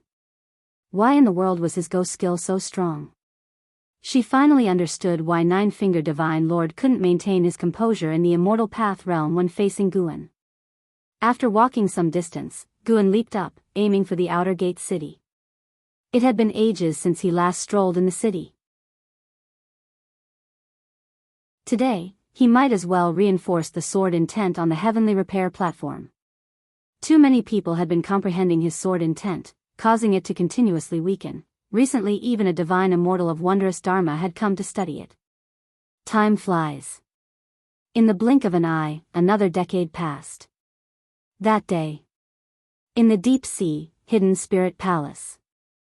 Guan lay on a chair on the open ground, holding the supreme secret records. The deep-sea dragon carp was beside him practicing the heaven and earth primordial skill. This skill had been upgraded, but being too complex was in fact not beneficial, and his disciples were all practicing it. How could he allow the deep-sea dragon carp's treatment to exceed theirs? Even among his underlings, Tian Yaoa was the most important. The deep-sea dragon carp opened its eyes, flew next to Guan, and asked cautiously, "Master, I think I can shape-shift. What do you think I should turn into?" Guan turned over, his back facing it, and said, "Whatever you want." He didn't care if a male demon wanted to shape-shift, it didn't matter even if it didn't. The deep-sea dragon carp caught a glimpse of a picture on the supreme secret records, pondered for a while, then turned and left. 2 ancient hours later, Guan left. By the time he returned, it was already half a month later. Upon return, he was taken aback. He saw a figure at the entrance of the hidden spirit palace. For a moment, he thought he saw a naked creature from the demon shore. But this fellow was not a female demon. When the deep-sea dragon carp turned to look at Guan, its stunningly beautiful face flashed a captivating smile, its long hair reaching its waist, and its skin as white as snow, shimmeringly. He swayed his body as he walked towards Guan. Guan immediately threw a robe at him. "Put this on immediately." Guan really wanted to scold him. A male demon turning into a female form, what was this nonsense? Absolutely disgusting. The deep-sea dragon carp, hearing the dissatisfaction in his voice, hurriedly put on the robe, looking at Guan nervously like he had done something wrong, his exceptionally beautiful face filled with a look of grievance.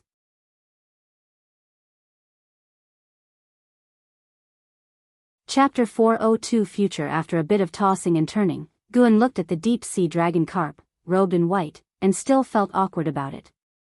The deep-sea dragon carp had tied up its hair, giving off the impression of a woman disguised as a man, because since it had shape-shifted, it could not change its appearance again. It could only be like this. The more Guan looked at him, the more familiar he seemed. Wait, wasn't this the same woman that Guan had encountered in the Supreme Secret Records? Guan spoke up, from now on, don't dress as a woman anymore. There's no need to please me that way, I don't like it. The deep-sea dragon carp quickly nodded, although internally, he was puzzled. If Guan did not like it, why did he read such books? Seeing how wrong the creature looked, Guan began to instruct him on the practice of spells.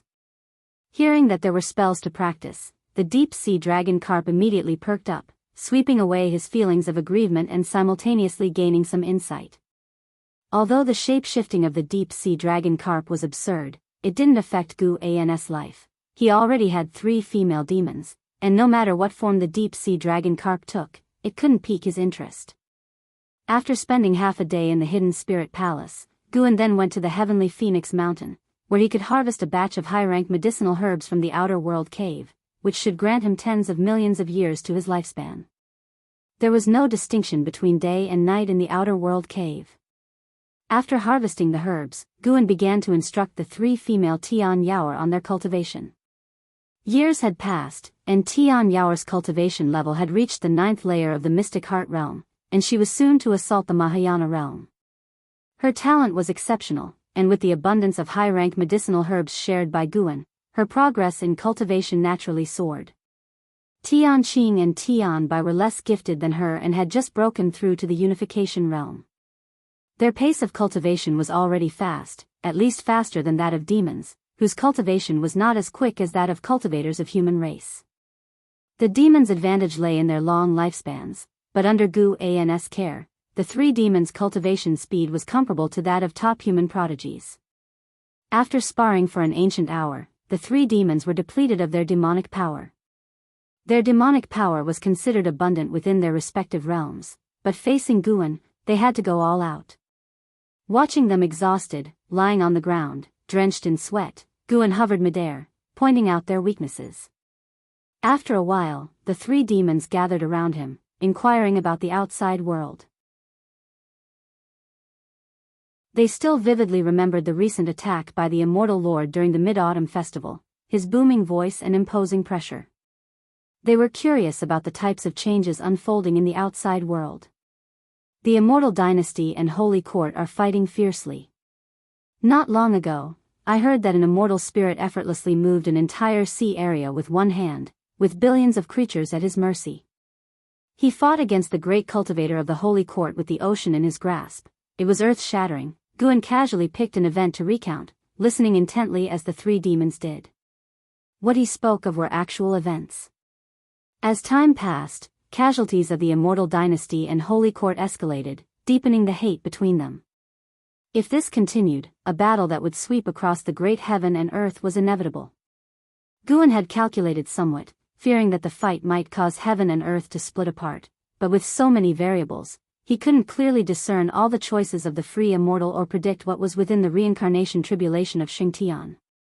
For the time being, it was impossible to see who would win or lose. Guan wasn't too worried, though, as Taizong Continent, where he resided, hadn't suffered much from the disturbances. For him, that was enough. As they listened to the tales of the world's vicissitudes, Tian Yaoer's heart yearned, but she did not propose to venture out. Her strength was still insufficient, it was mere curiosity. Seeing their interest, Guan spoke of a few more events. If it could strengthen their will to pursue immortal cultivation, Guan was naturally pleased. Snowflakes fell, marking the end of the year. The end of Lu Jujia's destined life had come. Guan and Lu Jojia sat at the edge of a cliff, overlooking Mystic Valley. Big brother, 600 years ago, did you ever think that Mystic Valley could ever achieve such prosperity? Lu Jojia asked with a chuckle while stroking his beard, eyes filled with many distant images that transitioned from hazy to clear. From here, one could see disciples in the forests outside Mystic Valley, cultivated demon beasts, various brightly colored groves, all within a dozen miles of Mystic Valley's domain, thriving and booming. Guan replied, actually, I feel there isn't much difference between now and the past because some people are still here. Precisely, you're still here. The original acquaintances of Mystic Valley had dwindled to Lu Jiujie alone. Once he passed on, Mystic Valley would become a closed chapter to Guan, or at least not as significant in his heart. Lu Jiujie turned to look at Guan, feeling that his big brother's profile was still so youthful, as if time had left no trace on him. Big brother, do you remember Su Han? Lu Jiujie suddenly asked. Guan glanced at him, replying, how could I forget? Until now, no other disciple has taken a more crooked path than him. Mentioning Su Han stirred even more emotions in Guan. As the brothers talked about Su Han, Guan began to recognize the Su Han described by Lu Jiujie. The snow grew heavier, and fog rose around Mystic Valley, gradually swallowing the sight of mortals. Lu Jiujie's head sank lower, and his voice weakened. Jiang Shi stood in front of the wooden railing in the precinct, his gaze fixed on Lu Jiujie atop the cliff, eyes brimming with reluctance. Last night, Lu Jiujie had already talked with him. He knew that today Lu Jiujie was going to depart. Though they called each other martial brothers in Medicine Valley, in Jiang Shi's heart, Lu Jiujie was like his second father. The pain in Jiang Shi's heart was overwhelming as his hands clenched the wooden railing tightly. And Xingtian emerged from the forest and was about to greet Jiang Shi when he caught the expression on Jiang's face, so Xingtian followed his gaze. Seeing the figures of Lu Jiujie and Guan, Xingtian fell silent. He was quite fond of Lu Jiujie as well, who had taken good care of him over the years. The thought of Lu Jiujie's impending death weighed heavily on him. He even thought of his own father and grandfather. A somber and oppressive atmosphere permeated Mystic Valley. All the disciples guessed what was happening. They dared not speak of it, choosing instead to bury themselves in their own tasks. As dusk approached, Guan carried Lu Jiujie down the mountain on his back, with the disciples gathering around in silence, watching Guan. Then, Guan began to bury Lu Jiujie as all the disciples in the valley stood vigil. After the tombstone was erected, the disciples together bowed in homage to Lu Jiujie. Under the veil of night, the accumulated snow on Guan's attic suddenly slid off, crushing a wild herb by the staircase. 40 years later, the beginning of summer. In the outer gate city, the 700-year-old Guan was at an inn, drinking with Wu Ju, who was 702. Wu Ju had just entered the mystic heart realm and was in high spirits, endlessly recounting his breakthrough experience. With the assistance of the Supreme Sect, he breezed through his advancement. You have no idea how terrifying that heavenly tribulation was. If not for the sect's aid, would have been reduced to ashes. The sect exhausted countless spirit stones for me, and my own spirit energy elixirs were completely used up. Wu Ju was animated, eliciting occasional gasps of amazement from Guan mystic heart realm, a bit slow. That was even after Wu Ju was cultivated with care following his exoneration from a miscarriage of justice. Guan felt that Wu Ju was still far behind Li Xiandao, Lv Xian, and Liya, and none of these three had a lifespan as long as his. After a while, Wu Ju set down his bowl of wine and asked with a smile, "What about you? How have you been these years? Any troubles?" Guan did not conceal the truth, sharing about the death of Lu Jiujie. Since that event, he spent less and less time in Mystic Valley. Yilan and Jinqin were out making their own way in the world. For him, Mystic Valley was filled with juniors. Interacting with them, the disciples were inevitably reserved, making him feel it was pointless to stay there. Hearing this, Wu Ju fell silent, thinking how similarly devastated he would be if Guan died. He looked at Guan and said, "Brother Gu, you need to cultivate well. Given your age and cultivation level, nirvana is not beyond hope for you." Guan gave him a look and said irritably, "You talk as if you've already achieved nirvana yourself." "Hee, with my talent, is reaching the nirvana realm difficult? What if you get into trouble again?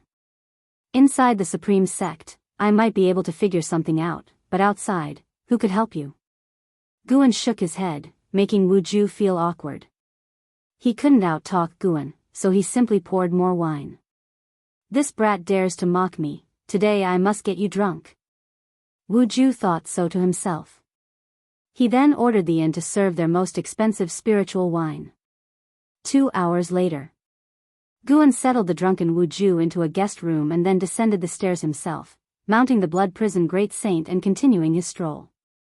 Master, what does that wine taste like? Even someone in the mystic heart realm can be knocked out by it? The blood prison great saint asked curiously. Ever since he started on the path of immortal cultivation in the lower realm, he had never been drunk again, and so he found it quite intriguing. From overseas, it's spiritual wine. We can order some from the tavern later. Guan replied offhandedly, his gaze turning to the street ahead. Each year, the outer gate city would see the emergence of many new things. This also meant that the influence of the supreme sect was constantly expanding. Since the Xing family was dealt with, the pace of growth for the supreme sect accelerated further, and more powers engaged in trade with them, especially after the sword Venerable Fudao vanquished the immortal Lord Qiushi, driving this trend to its peak. Along the way, Guan greeted people with a smile that never left his face. Suddenly, Guan spotted someone and quickly called out, "Jiang Qiong, what brings you here?" He naturally knew the reason for her visit, but had to pretend otherwise. Jiang Qiong, dressed in a red gown with a light veil covering her face, had just stepped out from a building. Looking at Guan, her eyes curved into 2 smiling crescents. She approached the blood prison great saint and joked, "If I say I came looking for you, would you believe me?" "I don't," Guan shook his head. "I don't live here." Seeing that Jiang Qiong's cultivation level had reached the 8th floor of the unification realm, Guan was pleased. With a lifespan of over 5,000 years, she was sure to achieve nirvana. That meant she could accompany him for tens of thousands of years. Although many old acquaintances had passed away, there were still many who were alive, keeping Guan from feeling too lonely. He got down from his mount and walked shoulder to shoulder with Jiang Qiong. Jiang Qiong did not hide the purpose of her visit. Some disciples from the Juhua sect had a conflict with those from the Supreme sect and ended up being captured. She was here to demand their release. But the situation was complicated. The Supreme sect claimed that it was the Ji family who captured the Juhua sect disciples, due to a death feud, and they were reluctant to interfere. Guan was unconcerned. "It's a trivial matter. When it comes to connections, I still have some clout. The guy who just got drunk was saved by me once."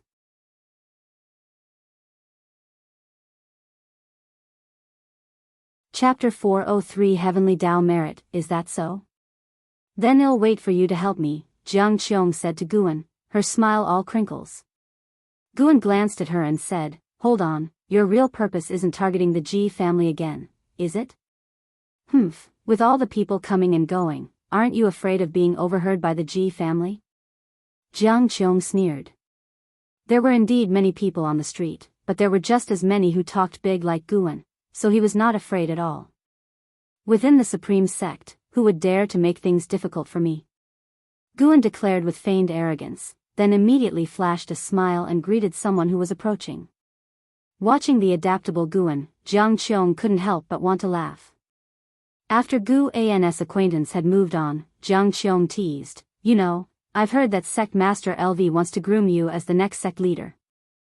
I thought he was joking before, but now it seems you really might have a shot."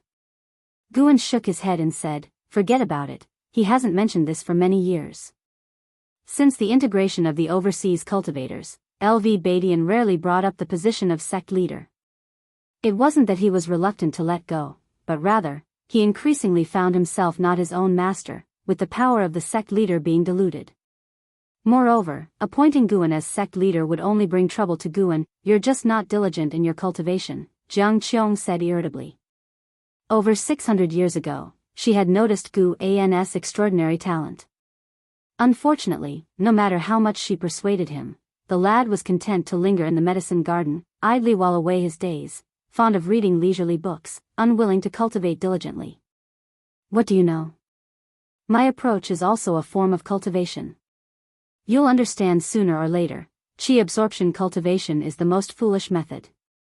Should I look forward to that? Don't pretend to forget when the time comes. You seem to understand women quite well." "I have no choice," I've gained many of my connections thanks to this face of mine. Naturally, I understand women after interacting with so many of them. I really want to seal you in a coffin for a lifetime." The two chatted and strolled through the streets. Jiang Qiong's mind quickly wandered elsewhere. Coming for help was true, but it wasn't her main purpose. She had come to find Sword Venerable Fudao. As night fell, in the woods outside the supreme sect, Jiang Qiong stood under a tree, frowning, the breeze stirring her robes, not feeling the cold at all. Her heart was in tumult. Centuries ago, when Sword Venerable Fudao had endowed her with the authority over the ghost mother of ephemera, she used it to establish the Juhua sect, rising from a helpless, solitary figure to a formidable force in the immortal cultivation world. Without Sword Venerable Fudao, she wouldn't have achieved what she had today. How could she not be nervous in front of Sword Venerable Fudao? Her greatest concern was not knowing what Sword Venerable Fudao really wanted in helping her. Born into a demon sect, she didn't believe in absolute perfection. Despite Sword Venerable Fudao's reputation for justice, he must have another side. She had foreseen many possibilities and was devising ways to cope. Crack! The sound of someone stepping on tree leaves came from not far away, startling her to turn and look, only to see a demonic figure emerging from the darkness. The demon shadow divine skill of the Thousand Autumn Pavilion. Jiang Qiong immediately bowed to Sword Venerable Fudao. "What's the matter?" Sword Venerable Fudao asked in a hoarse voice. Jiang Qiong remembered that voice. It was the same one that had sounded during the attack by the Sun and Moon Netherworld Emperor. Taking a deep breath, she immediately stated the reason for her visit. The ghost mother of ephemera had been captured. Her disciples had been possessed by a spirit thought of the captor all the way back to the Juhua sect. It was only in front of Jiang Qiong did the spirit thought reveal itself, belonging to the spirit-seized demon palace, wanting to use the ghost mother of ephemera to force the Juhua sect to serve them. Jiang Qiong had yet to agree when the spirit thought made its demands. Every year, the Juhua sect must deliver 10,000 cultivators under 1,000 years old to the spirit-seized demon palace. Before Jiang Qiong could react, the spirit thought wounded high-ranking members of the Juhua sect and left arrogantly. Jiang Qiong had no other choice but to seek out Sword Venerable Fudao. The Juhua sect is a sect of the righteous path. How could it commit such atrocities at the behest of overseas demons from the demon path? Jiang Qiong said emphatically. Watching her serious demeanor, Guan wanted to laugh. Such an act. Guan turned away, dropping a sentence before moving into the darkness. "I understand now. They will not trouble you again, and as for the ghost mother of ephemera, she will return on her own." Hearing this, Jiang Qiong breathed a sigh of relief. She looked at the retreating back of Sword Venerable Fudao and asked through clenched teeth, "Senior, why did you choose me?" With that question, the dark cloud hanging over her finally dispersed. Some things had to be faced. After witnessing Sword Venerable Fudao's divine skill suppress the Sun and Moon Netherworld Emperor, she felt she would never surpass Sword Venerable Fudao in this lifetime, so there was no need to wait. Without turning back, Guan kept walking, and his voice floated back to her. "I helped you because of a request from my disciple. As for his identity, you need not worry. Isn't he the only person you care about in this world?" With those words, Guan vanished into thin air. He knew Jiang Qiong had always been worried about this matter, so he took this opportunity to ease her concerns. Upon hearing this, Jiang Qiong's eyes widened, and she froze on the spot. After a long while, she burst into laughter, whispering, "You really do have connections at the Supreme Sect." She didn't mind that Guan had deliberately concealed this from her. After all, her life had changed because of him. It was she who was indebted to him. What right did she have to complain? In her heart, she felt more of a pleasant surprise. With the guidance of Sword Venerable Fudao, Guan's future would certainly surpass hers. Thinking back to what Guan had said, that chi absorption cultivation was the dumbest method, might actually be true. Sword Venerable Fudao had imparted to him a more profound method of cultivation. Jiang Qiong lifted her head and gazed at the bright moon peeking through the leaves, finding it as beautiful as her current mood. Elsewhere, Guan returned to the loft in the Third Medicine Valley. His main body switched places with the clone, completely unbeknownst to Ji Xiaoyu below, and even the Sun and Moon Netherworld Emperor would be unable to see through it. Guan picked up the fate-determining pen on the table. Before Jiang Qiong had arrived, he had already deduced the nature of the demon sect of ghostly bindings, a purely demon path power. Its sect leader was a reincarnation of a heavenly demon with awakened memories, choosing the Taizong continent to investigate Sword Venerable Fudao, preparing for the heavenly demon's invasion of the great heavenly spirit land. Every single member of the demon sect of ghostly bindings was undoubtedly sinful to the extreme. Killing them was, in essence, ridding the world of a scourge. Guan began to write in the air with the pen, scribing the characters for demon sect of ghostly bindings, then determined their life or death with the longevity true word. Any link to the demon sect of ghostly bindings' chi fortune would be reduced to ashes. The sect leader of the demon sect of ghostly bindings was a divine immortal of wondrous dharma. Below him, the sect's influence was roughly comparable to the Star Sea congregations, although they did not have as many members. When Guan placed the fate-determining pen back on the table, several notifications appeared before him. You have successfully seized 709 years of lifespan from the true man of Ean Calamity, loose immortal realm's 7th floor. You have successfully seized 2,171 years of lifespan from Lin Geshuan, wandering immortal realm's 2nd floor.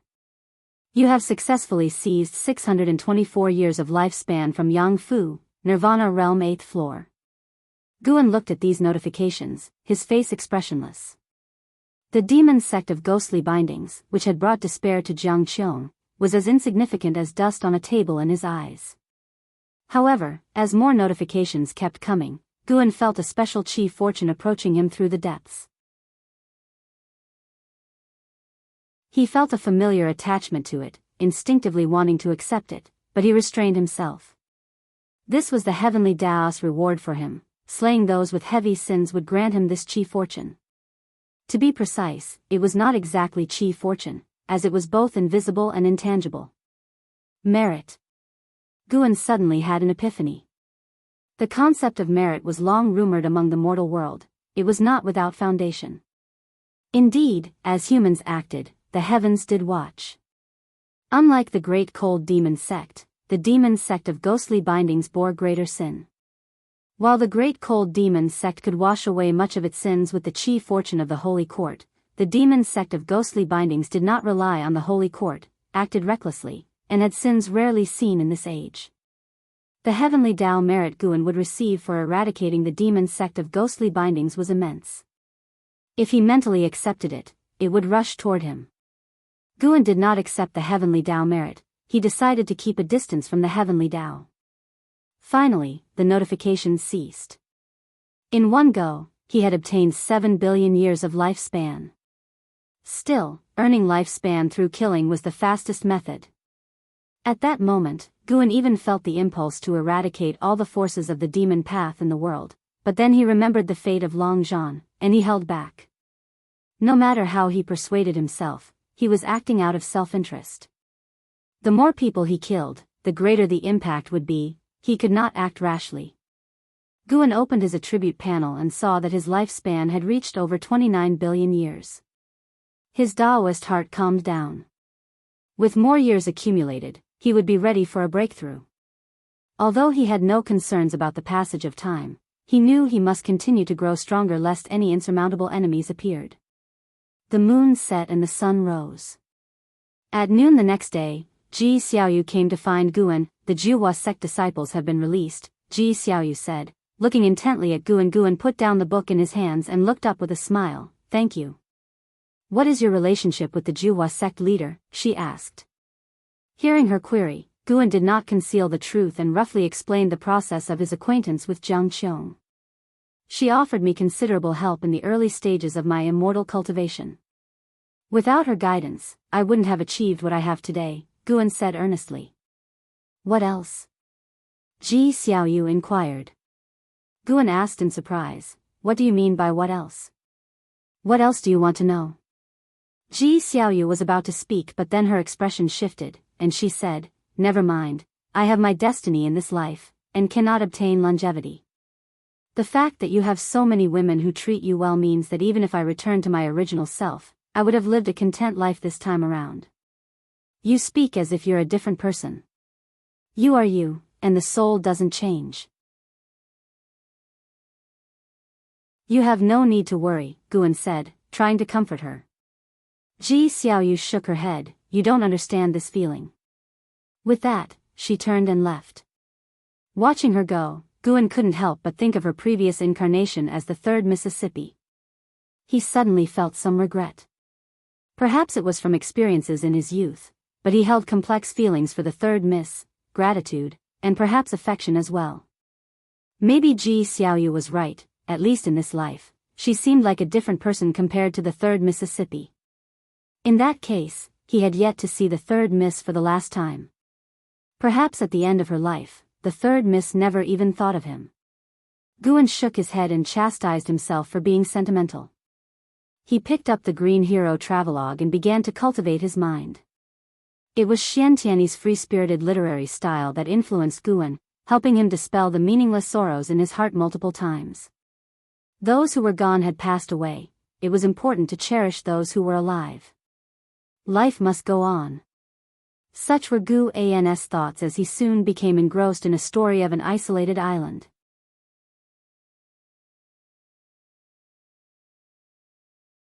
Chapter 404, The Descent of a Deity. In preparing to leave now, thank you for making a move, said Zhang Qiong to Guan, speaking earnestly outside of Mystic Valley. Not far from them, in the nearby woods, several Juhua sect disciples were resting and healing, awaiting Zhang Qiong. Guan waved his hand. If you wish to thank someone, thank Ji Xiaoyu. Zhang Qiong knew of Ji Xiaoyu, and she also understood that this Ji Xiaoyu was not the Ji Xiaoyu she knew. She did not dwell on Ji Xiaoyu, but instead, pondering on the words of Sword Venerable Fudao, asked softly, why do you help me so much from behind the scenes and yet always choose to remain patient and silent? Guan understood what she was referring to. He blinked and said, what would it change if I said anything? To make you more grateful? That would be so dull. You should just focus on growing the Juhua sect. Life's journey is long. I hope that thousands of years from now, we can still share drinks and converse cheerfully. Upon hearing this, Zhang Qiong smiled and said, then you better live for thousands of years. I'll try my best. After hearing Gu An's words, Zhang Qiong smiled, then turned and left. As Guan watched her leave, he felt none of the sadness one might feel when parting with someone from the past because he knew he and Zhang Qiong would meet many more times, and to him, the Juhua sect was not far away. Some distances are not measured by steps, but rather by the rolling mortal world pushing the wheel of fate. Even though some people will continue to live, there will come a moment when Guan might feel this parting is a final farewell. After Zhang Qiong and the others flew away on their swords, Guan couldn't help but stretch lazily. I still have to face the new life ahead. Just 700 years old and already feeling melancholic. What will I do when I'm 1,000,000, 10 million, or even 100 million years old? Guan thought to himself with a smile on his face. Birth, aging, sickness, and death cannot be stopped, so why cling to them? Cherishing a lifetime of fate is enough. Guan turned and walked back into Mystic Valley, his thoughts turning to Xiaochuan. How has the rascal not reincarnated yet? With others, Guan might only desire a lifetime's fate, but with Xiaochuan, he was much greedier. 5 years later. Inside a courtyard of the Juhua sect, Zhang Qiong sat opposite the ghost mother of ephemera. After listening to the ghost mother's words, Zhang Qiong wore a strange expression and asked, are you sure it was 5 years ago? Yes, it was a very quiet night. No one came looking for me until dawn, so I went out to look around, only to find that all the people from the Demon Disciple Palace were dead, a very peculiar death, with no signs of battle, as if their souls had been extracted. Not a single demon disciple was left alive throughout the whole palace, but we who were imprisoned all survived, the ghost mother of ephemera recalled, her face unable to hide the fear. Zhang Qiong was inwardly shocked. She knew Sword Venerable Fudao was powerful, but the ghost mother's description was still frightening. Taking a deep breath, Zhang Qiong revealed that she had asked for Sword Venerable Fudao's help. Upon hearing this, the ghost mother actually relaxed and revealed an ecstatic expression. allying with Sword Venerable Fudao is the best decision I've made in my life. Jiang Qiong looked at her and thought silently, you will regret it. By seeking Sword Venerable Fudao's help, she considered herself having repaid the help that the Ghost Mother had provided over the years. However, the Ghost Mother was hated by Zhen Qin. Given the relationship, Zhen Qin could be considered a grand disciple of Sword Venerable Fudao. By any measure, the Ghost Mother would sooner or later face her death. It was also obvious that Sword Venerable Fudao didn't care much for the Ghost Mother. The destruction of the Demon Disciple Palace is an opportunity for us. I found many good things there, which can help the Juhua sect to soar. The Ghost Mother of Ephemera suddenly said excitedly. Jiang Qiong's eyes shone, and the two began to discuss taking over the soul-binding demon palace. In the Holy Court, on a glittering golden hall, the Holy Minister sat on his throne, listening to the reports from the ministers in the hall. Behind him, the imperial seat of Xingtian emitted a faint golden glow, as if a figure was sitting upon it.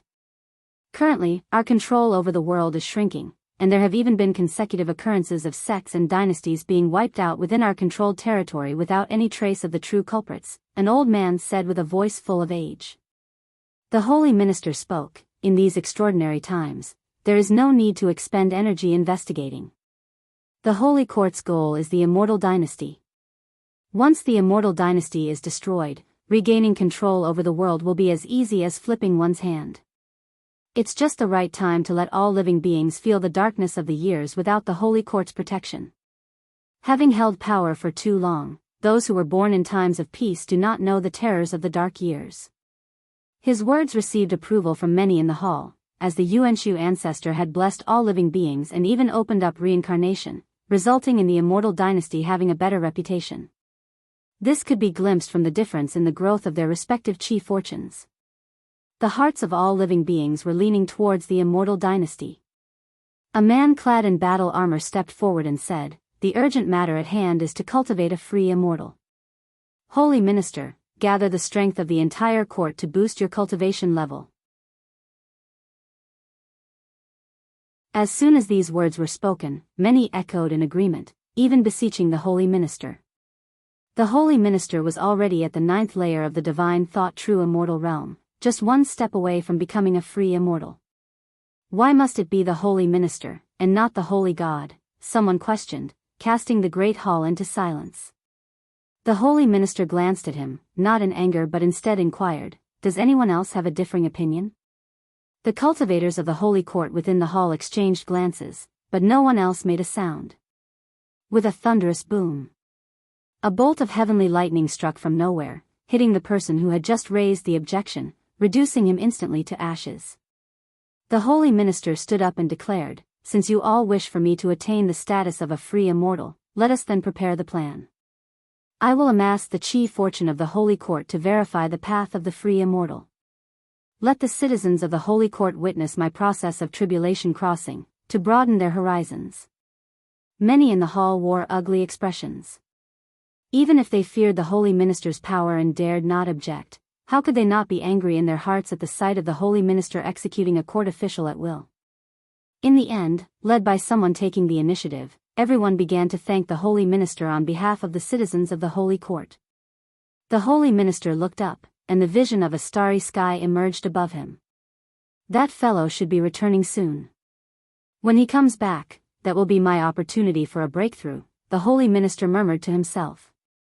Elsewhere, in the mystic valley of the Supreme Sect, Guan read a book in the forest while an Xian sat nearby practicing her martial arts, glancing towards an Xingtian not far away, practicing with his sword, while Jiang Shi watched him closely. Why choose to practice with a sword? It doesn't seem impressive enough, mused an Xian, her gaze following to Guan. Guan turned a page and said, everyone makes their own choices, let him be. Master, what weapon suits me? She asked. Are you not practicing the sword? I feel the sword doesn't suit me. I like magic artifacts like the brush in your hand, they're more novel.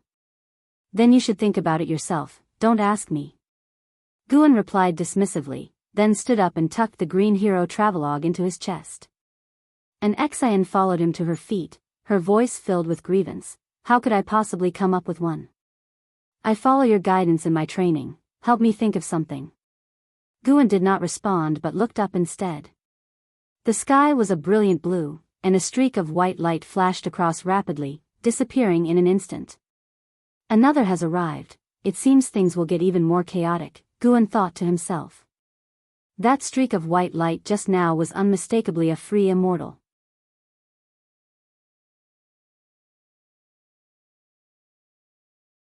Chapter 405, Zhu Zai's Prudence, a mortal world deity. Master, what are you looking at? An Exine curiously asked as she too looked up, but there was nothing in the sky. She would not believe that Guan was just looking at nothing. He must have seen something. Guan withdrew his gaze and said with a light smile, another formidable fellow has descended to the mortal world. How formidable! So formidable that not even the heavens can stop him. Listening to his words, an Exine contemplated in silence. Guan then looked at Xingtian. Perhaps it was because there were too many peerless talents around him that Xingtian's talent seemed mediocre in his eyes. However, it didn't matter. Guan had taken him in merely wanting to give him a hand, not expecting anything in return.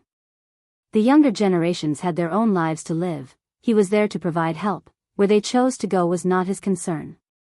Guan shifted his attention and walked towards the valley, and Exine hurriedly followed. Jiang Shi turned his head, feeling anxious. He knew that Guan was the sword venerable Fudao, who had a disciple that was a legend of the supreme sect. It was clear that Xingtian was far behind Enhao, and Jiang Shi, having heard of Enhao's deeds, knew how astonishing Enhao's speed was. Enhao had that incredible speed because Guan had personally guided him, which was not a treatment Xingtian received.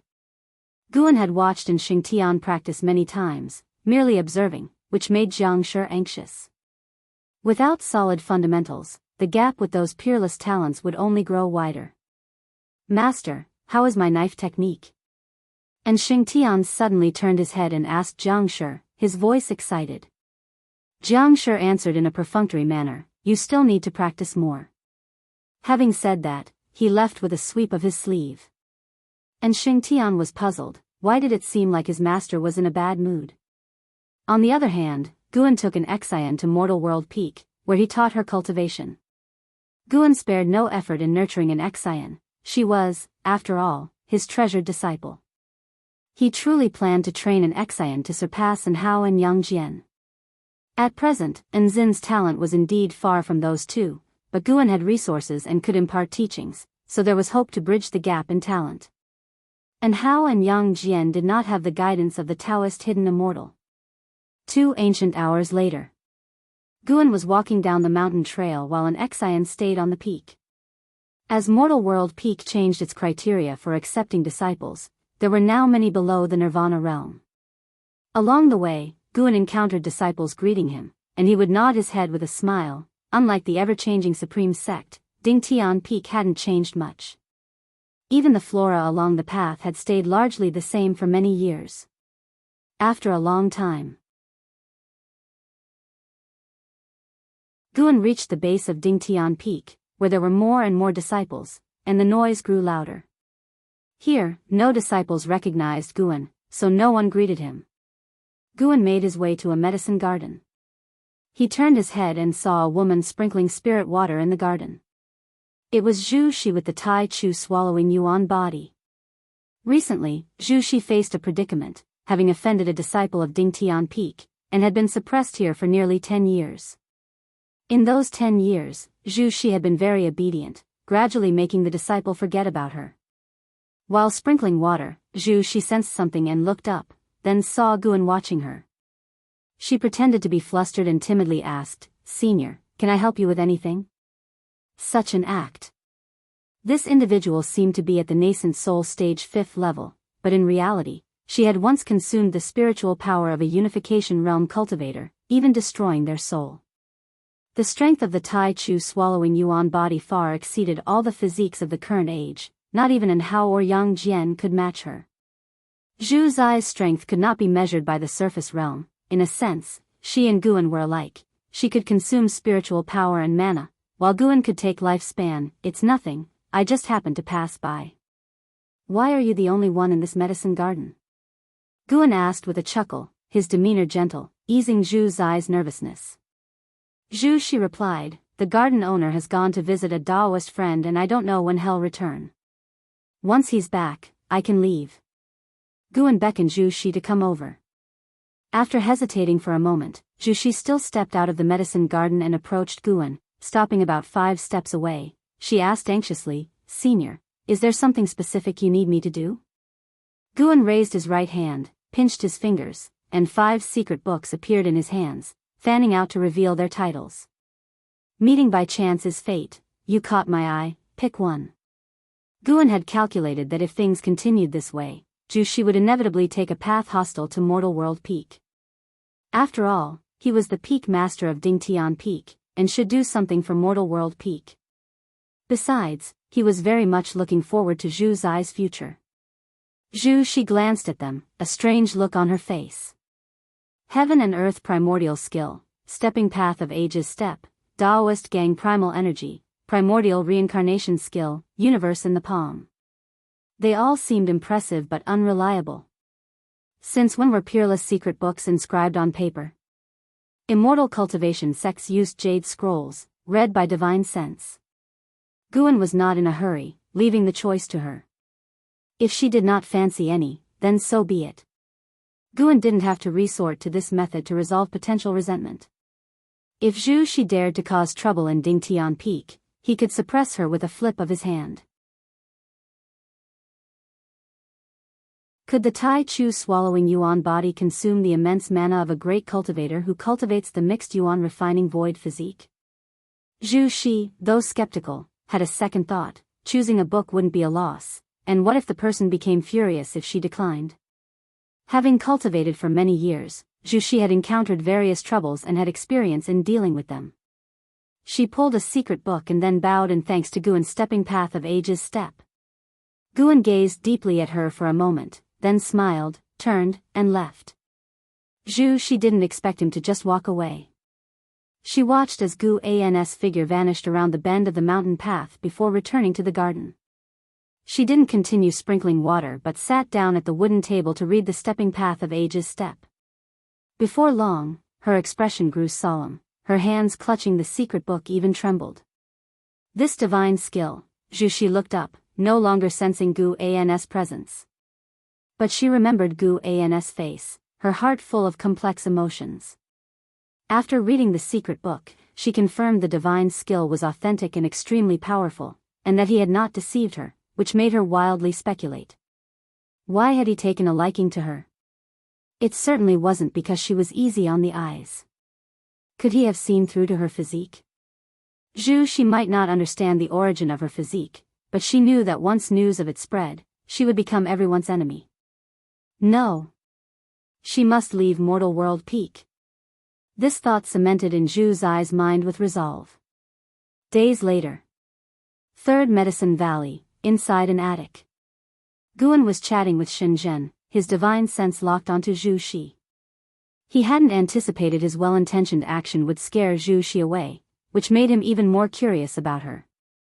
She was too cautious, eerily reminiscent of his own self.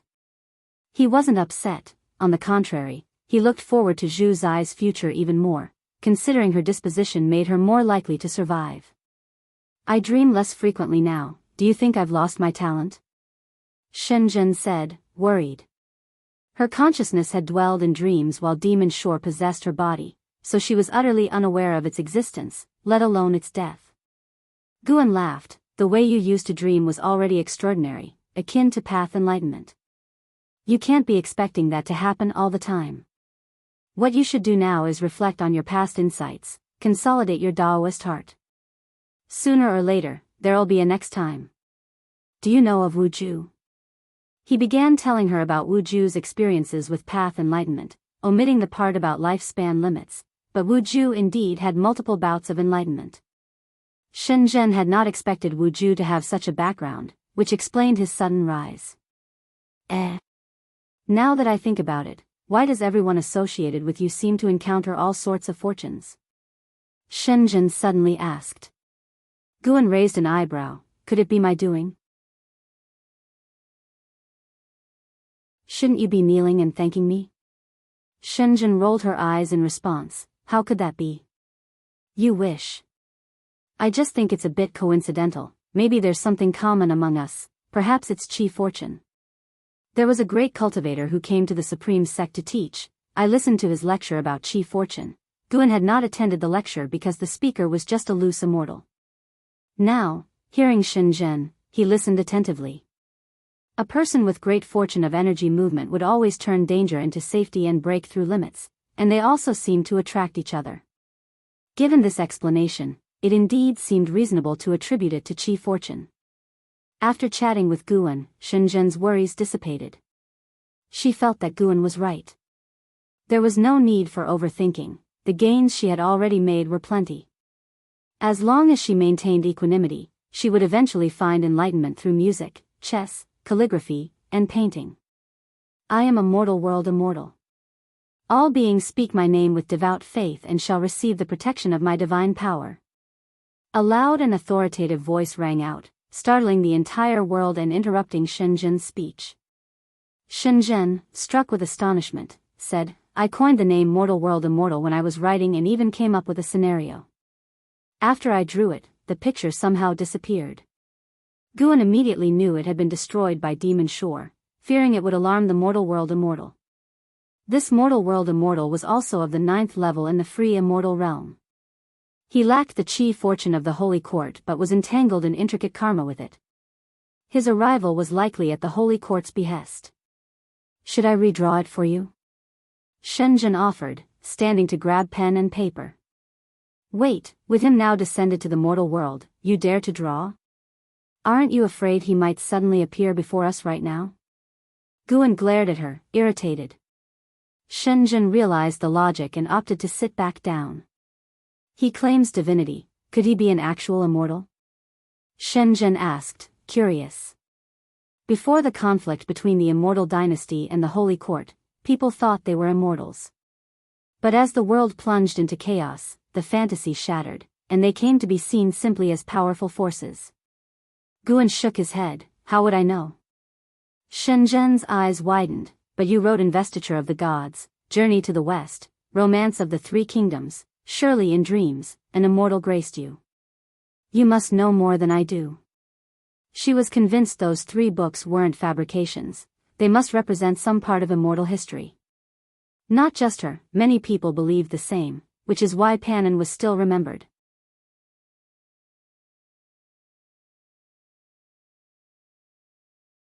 Chapter 406, Lifespan Samsara, the ultimate. The proclamation of the mortal world god startled all living beings under heaven, but the reaction within the Supreme Sect was minor. This kind of proclamation had occurred several times before, and given that the Taizong continent hadn't been impacted by the chaos that plagued the greater world, the majority of cultivators who heard the mortal world god's words were merely curious and did not believe. The beings of Taizong continent had their own faith, and that was in Sword Venerable Fudao. Could the mortal world god possibly be as formidable as Sword Venerable Fudao? Shenzhen also expressed such sentiment, looking down on the mortal world god.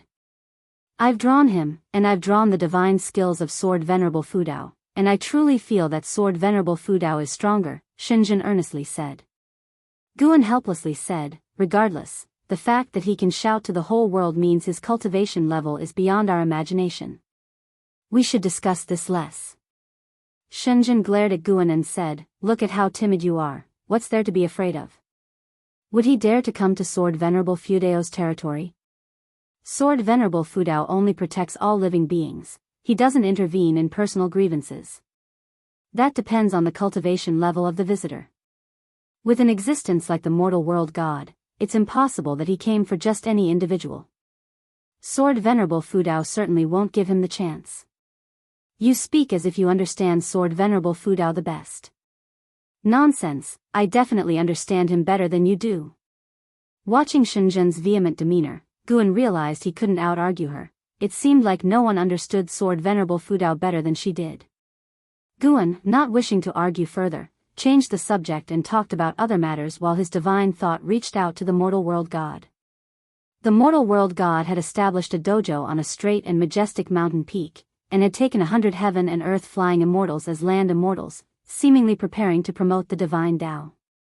These 100 heaven and earth flying immortals came from different sects, each sought out by the mortal world god. It is worth mentioning that Baizia of Mortal World Peak was also among them. If not for Baizia's invitation, Guan would not have joined Mortal World Peak, but since demonstrating his superior strength, their relationship had become distant, with Baizia intentionally keeping his distance. Guan didn't know his state of mind, all he could do was to oblige him. Being a land immortal under the mortal world god was in Baizia's view the greatest opportunity of his life. However, after Guan's deduction, this path was more perilous than fortunate, as the mortal world god was destined to confront the immortal dynasty. Nearly an hour later, Shenzhen left. Guan then continued to deduce Baizia's destiny to enhance his own understanding of the way of cause and effect. Although the mortal world god's proclamation had no impact on the Taizong continent, it sparked wild thoughts among the beings overseas, especially those who suffered greatly, who clung to it as if it were a life-saving straw, knelt to worship the heavens, and prayed for the mortal world god's divine protection. In the years that followed, the divine Tao of the mortal world god grew rapidly, and Guan could see his chi fortune soaring. Once the mortal world god's chi fortune reached a point where he could contend with the immortal dynasty, he would launch his attack. Time flowed gently, and 20 years swiftly passed. North Sea Mountain. Guan, donning a mask, casually sat on the eaves with his legs crossed. He pulled up his attribute panel to have a look. Name, Guan, lifespan, 725/3/169/008/271, physique, mixed yuan refined void body, cultivation level, Taoist hidden immortal realm perfect, 3,169,000,000 years of lifespan. He wondered if it would suffice for breakthroughs. Guan thought cheerfully, suddenly feeling inspired to open a lifespan samsara. Through reincarnation evolution, he could also deepen his grasp on cause and effect, and destiny. He hadn't used it in many years, always restraining himself. In recent years, he had been paying close attention to the mortal world god, able to sense the intense reincarnation cause and effect surrounding him, indicating that the mortal world god had experienced many cycles of reincarnation. This meant that for great cultivators, reincarnation was also a method of cultivation. Guan could also undergo reincarnation, and it would be risk-free at that. But upon thinking of Lu Qiuxian and Long Qing, Guan feared reflecting the reality. After much deliberation, he felt he was being too cautious. Regardless of how many variables arose, as long as he was growing stronger, that was what mattered. He shouldn't be weighed down by so many burdens. Even if he had descendants, how would that be an issue? If he met them, he would help. If he created karma, he would suppress it when necessary. And as for more formidable foes, no matter his choice, enemies on the path of immortal cultivation would keep emerging endlessly. Everything must prioritize the Tao. Bring it on. After persuading himself, the eyes beneath the mask grew excited. Start a game. You have spent 10 million years of lifespan to initiate a reincarnation evolution, beginning connection to Tao rules, searching for a world of reincarnation. You have the following options, please choose one. 1. Great Heavenly Spirit Land. 2. Great Primordial Land. 3. Dark Heaven and Earth. Why are these the three options? Guan frowned, annoyed by the lack of refresh options, making him somewhat uncomfortable. The Great Primordial Land was where Lu Han had been. He too had completed the trial, ultimately being slain by the Black Profound Emperor in the River of Destiny. No need to mention the Dark Heaven and Earth, as it was where Chu Lu and Xiao Xingtian had been, both killed by the Black Profound Emperor. Both choices likely meant confronting the Black Profound Emperor again. Whenever Guan mentioned the Black Profound Emperor, he would bristle with annoyance. The Annihilation God Emperor had suppressed Long Zhan, and could at least be considered to have eradicated a scourge for all living beings, but what about the Black Profound Emperor? This bastard was motivated entirely by personal vendetta, and moreover, he was a higher realm bullying a lower one. No, he couldn't allow himself to become hostile towards him. He needed to treat him with indifference. Guan adjusted his mindset and turned his gaze to the first option. Great Heavenly Spirit Land. What would happen if he chose the Great Heavenly Spirit Land? In the great heavenly spirit land, he wouldn't panic. After all, there was no one in this great heaven and earth who could threaten him for the time being. Let's try it. You have chosen to reincarnate into the great heavenly spirit land. Given that the Tao rules of this land cannot conceal your talent, you will retain your ability to seize lifespans, but you won't be able to unlock stage-based functions. Reincarnation evolution begins. In the first year, you were born into a Yen clan tribe in the desolate ancient continent and you were named Extreme by your father. At age 3, you crushed a rabbit to death, seizing 6 years of its lifespan. Your destiny reached a turning point. At age 7, your chi blood reached the level of a wilderness beast, and you were proclaimed the #1 divine son of the tribe. At age 12, you defeated all challengers within the Yen clan tribe, becoming the champion warrior crowned by the Yen ancestors. Looking at the prompts before him, Guan's expression became strange. Tribes? Yen clan? He calculated and realized that the great heavenly spirit land had no Yen clan tribe, which meant that this lifespan samsara was not set in his own time point. He continued reading. At age 15, an old man came to the Yen clan tribe, calling himself a land immortal, claiming knowledge of 5,000 years before and after. He saw through you at a glance and wanted to tell your fortune. Will you accept? Was this a necessary NPC encounter at the start of reincarnation evolution? Guan silently chose no. You refused his offer to tell your fortune. However, he didn't give up but insisted on doing so, resulting in your chi blood boiling in rage and you dying on the spot. At age 18, in pursuit of greater strength, you left the Yen clan tribe on your own. At age 20, you condensed your primordial spirit, gaining a might capable of shaking gods. At age 21, you encountered an injured dragon girl by the seashore, lying on death's door, begging for your help.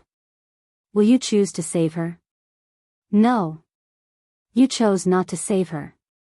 The dragon girl died of a broken heart upon your refusal.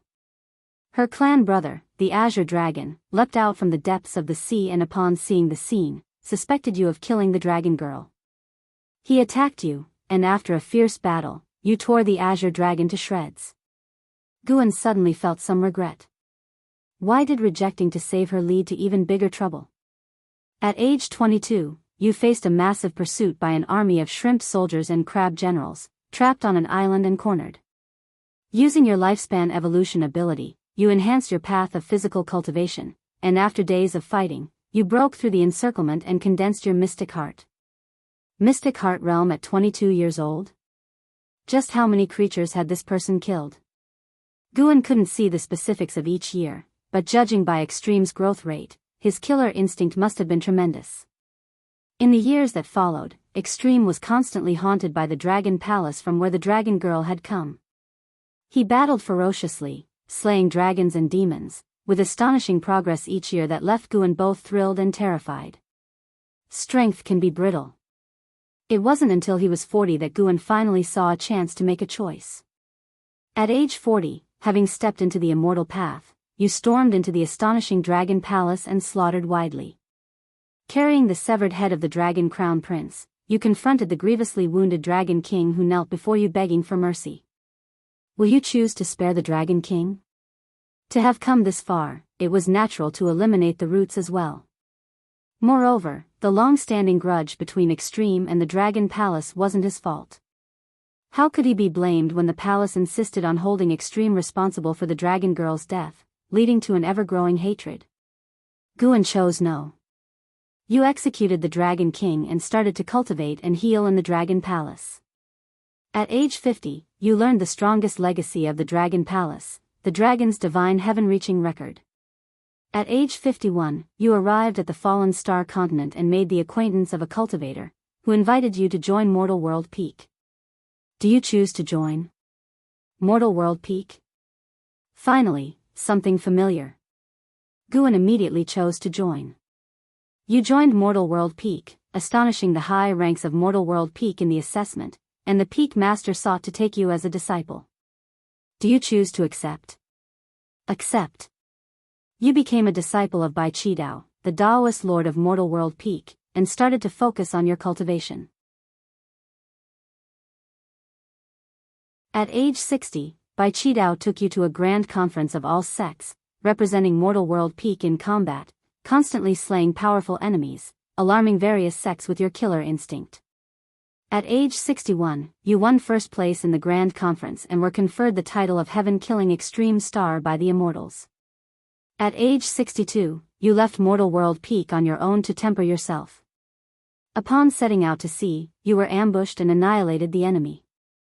At age 63, you stormed the Chi Sea Cliffs, captured the mastermind behind the ambush, but the Chi Sea Cliffs threatened you. If you dared to kill that person, they would be at endless war with you.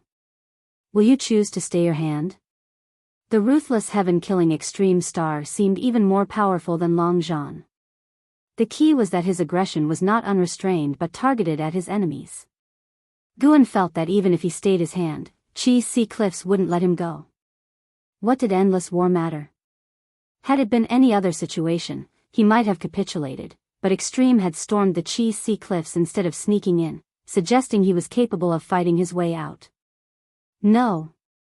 Ignoring the threats of Chi Sea Cliffs, you crushed that person into a mist of blood. Chi Sea Cliffs launched an onslaught against you. You didn't flee but chose to fight. After a bloody battle, you broke the morale of Chi Sea Cliffs, with no one daring to challenge you again. You left the remains of the Chi Sea Cliffs under the fearful gazes of its cultivators.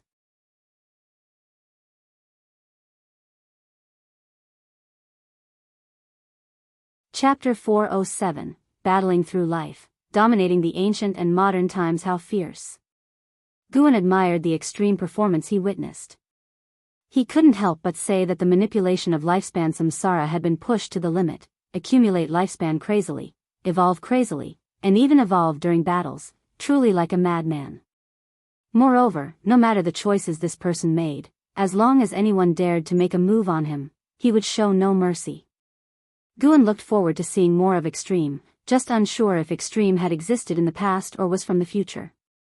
At the age of 65, your understanding of the divine skill's heavenly record has deepened, and your soul has transformed. At the age of 67, you broke into the cave of an ancient immortal, endured many hardships, and seized the inheritance of the ancient holy court.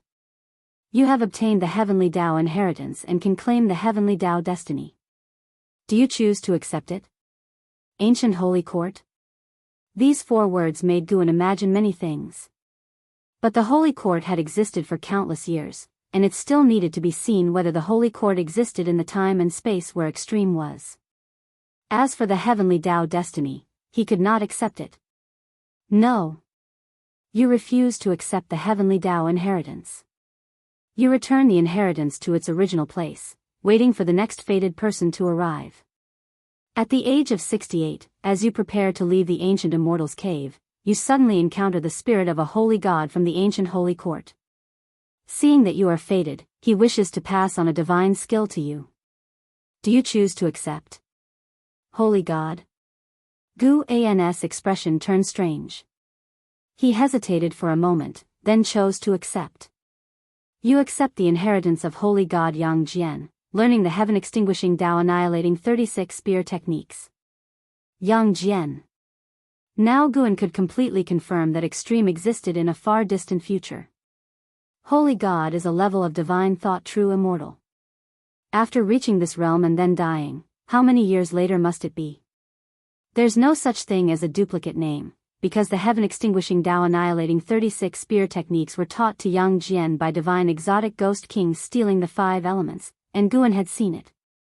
Does Yang Jian's death not mean that the holy court will also perish? As Guan pondered, notifications continued to pop up in front of him, quickly drawing his attention. After learning the heaven-extinguishing Tao annihilating 36 spear techniques, Extreme continued to battle across the world. In the next 50 years, he made a formidable name for himself on the fallen star continent, then proceeded to the next continent. Battles, slaughter, and exploring caves, that was Extreme's life. He remained unattached to any emotions, unlike his previous reincarnations, even if Guan helped him to refuse them. Extreme reached the free immortal realm by the age of 800, astonishingly radiant. At 1233 years old, you defeat the strongest contemporary of Daluo Heaven, understanding your own Daoist intent during the battle and creating the ultimate battle technique. At 1150 years old, you declare yourself the extreme saint, ancient and brilliant, and you begin closed-door cultivation. At 1200 years old, you step into the river of time, journeying to the past seeking rivals. At 1300 years old, you arrive in the post-ancient period and begin a new campaign. Journeying to the past? Guan felt awed inside. The subsequent experiences were still battles. Each time Guan had a choice, it was either threats or pleas from enemies asking Extreme for forgiveness. In the end, Extreme spent 200 years sweeping through the heavenly spirit great heaven and earth of the post-ancient period, seizing the chi fortune of heaven and earth, and his cultivation level skyrocketed. However, he did not surpass the 9 heavens of immortal path as he used his lifespan evolution to enhance his cultivation techniques and divine skills. Then, he stepped into the river of time again, heading for a more distant past. The Middle Ages. Unparalleled and capturing the chi fortune of heaven and earth again. Continue through time. The Taoist period, still waging wars across the universe. During the Wilderness Ancient Period and the Ancient Period, Extreme maintained absolute dominance, killing his way into the most remote eras. He came to the Taichu period. At 3236 years old, you encounter the senior disciple of the Taitsang sword sect. You initiate a battle, defeat your opponent decisively, and choose not to kill him, letting him go. At 3237 years old, the sect master of the Taitsang sword sect descends, wishing to test his strength against you. Ultimately, he cannot withstand a punch from you, and the sect master of the Taitsang sword sect meets a crushing defeat. At 3238 years old, a river formed from concentrated sword chi descends from the sky, blocking your path. An ancient founder of the Taitsang sword sect appears, his sword intent shakes the heavenly spirit great heaven and earth, and you engage in a monumental battle. Ultimately, you scatter his sword intent using the ultimate battle technique, and as the battle takes a tragic turn and he is on the brink of death, you feel an unusual hesitation in your heart. Do you choose to save him? Taitsang sword sect. The words Taitsang also made Gu An's heart waver. After a moment's thought, he decided to save him. You choose to save the founder of the Taitsang sword sect, Leah, sacrificing your own true yuan to successfully save Leah. After gaining a hint of battle intent from your ultimate battle technique, Leah inquires about your name as you bid him farewell, to which you reveal only the name Extreme. What a story! Leah. No wonder Guan and Extreme hesitated. According to the prompts, Leah was already at the cultivation level of a free immortal. How many years later must that be? This cycle of lifespan projection has gone too far. Wait, would he perhaps slaughter his way to the era Imin? Guan felt uneasy at the thought. His conquest continued, and within the primordial period, he met numerous free immortals including Li Xiandao and Blood Prison Great Saint, all of whom he defeated. Li Xiandao even tried to win him over, offering his daughter in marriage, but his offer was rejected. Along this journey, the girl of heavenly pride also confessed her true feelings to him. Unfortunately, Guan had to refuse for him. Let him be a pure warrior and cultivator. At the age of 3,700 years, you defeated the most powerful LV-Xian of the era and seized the chi fortune of heaven and earth, elevating your ultimate battle technique to a new realm. At the age of 3,800 years, you returned to the River of Time, where you were attacked by a mysterious entity, severely injured, and flung back to your era. Mysterious entity? Gu An's heart tightened. Although he had caught up with Lu Han, to have died at just over 3,000 years old seemed far too regrettable. The following prompts were all about recovery. He hid on a deserted island to heal, a process that took a millennium.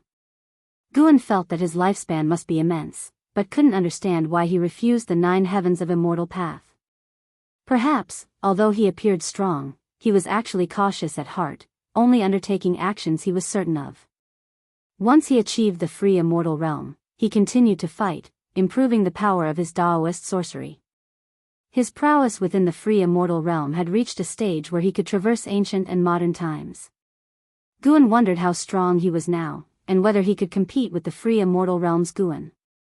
After the reincarnation evolution ended, he could use a lifespan simulation. Fighting himself? Guan found it intriguing and was filled with anticipation.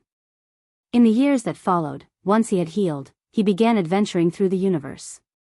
From the prompts, it seemed like the universe at this time was vast with intricate powers, far more exciting than Guan's current era.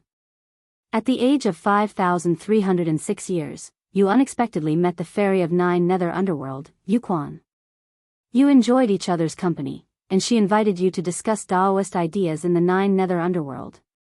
Would you accept? Nine Nether Underworld? That sounded very dangerous. Guan chose no. You refused Yuquan Fairy's invitation, leaving her regretful. As you watched her leave, you erased the turmoil in your heart, dissolved the karma between you, and roamed the universe alone. At the age of 5,400 years, you enter the Kanglan immortal domain. You are attacked by a heavenly demon, slaying millions of them and earning the enmity of their entire race, but also the admiration of all beings in the Kanglan immortal domain. At the age of 5,402 years, you are titled the Immortal Domain War God by the Domain Master of the Kanglan Immortal Domain. At the age of 5,413 years, you enter an ancient forbidden land within the Kanglan Immortal Domain, where you are attacked by the spirits of the battle court. You annihilate all the spirits in the forbidden land, and you arrive at the Kanglan Immortal King's Tao Palace. At the age of 5,414 years, you comprehend the Kanglan Immortal Technique, triggering the Heavenly Tao Immortal Position examination. You defeat the immortals in the exam. Would you choose to accept the Heavenly Tao Immortal Position? Heavenly Tao Immortal Position? It was unexpected that he also had a heritage similar to LV Xian's. It was within expectations that he could progress through such a heritage. Guan immediately chose no. If the immortals knew that he could seize lifespans, what then? You refuse to accept the Heavenly Tao Immortal Position. The immortals are furious, claiming you have offended the heavenly might. Within 100 years, they will definitely capture you.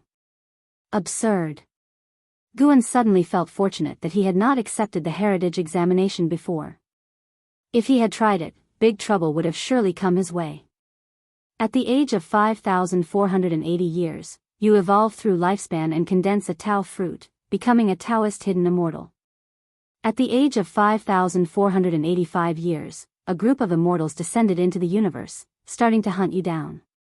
You fought tens of thousands of immortals alone and struggled to cope. At the age of 5,486 years, you arrive at the edge of the universe and encounter the heavenly spirit god guarding the boundary gate. You are annihilated by a single strike of his axe. You have died and your path has extinguished. Reincarnation ends.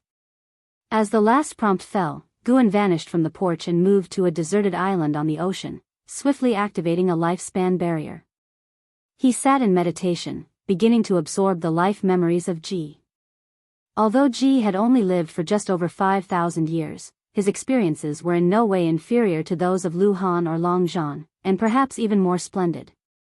Through Jis eyes, Guan saw the environment where the Yen clan tribe lived, with a broader heaven and earth and more abundant spiritual energy. The rabbits Ji killed in his childhood were as large as small hills. From a young age, Ji, who had exhibited exceptional strength, was the treasure of his entire tribe, dearly loved by everyone. Before he left the Yen clan tribe, he had never suffered any hardships, with everything going smoothly for him as he hunted year-round, accumulating a substantial lifespan. Afterward, Guan saw the desperately endangered dragon girl, extraordinarily beautiful with a pitiable look. If it were him, he might not be able to resist helping in such a situation. Yet the dealings of the Dragon Palace were overbearing, and no matter what, conflicts might be unavoidable. Jis grudges with the Dragon Palace lasted many years. Guan found that Ji was fighting almost every day, and with this speed, his lifespan growth was definitely fast. He was immersed in Jis memories. Through Jis actions and words, he could feel that Ji was different from his other past lives.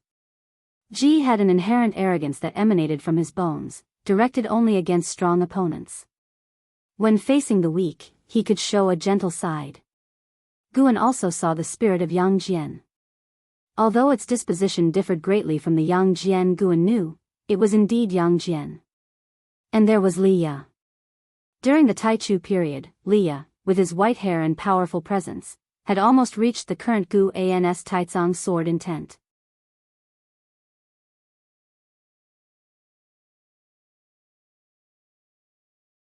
Chapter 408, whose past life is stronger. Guan was immersed in the extreme memories, experiencing his heart-wrenching life. At the same time, Gu An's understanding of the ultimate battle technique deepened.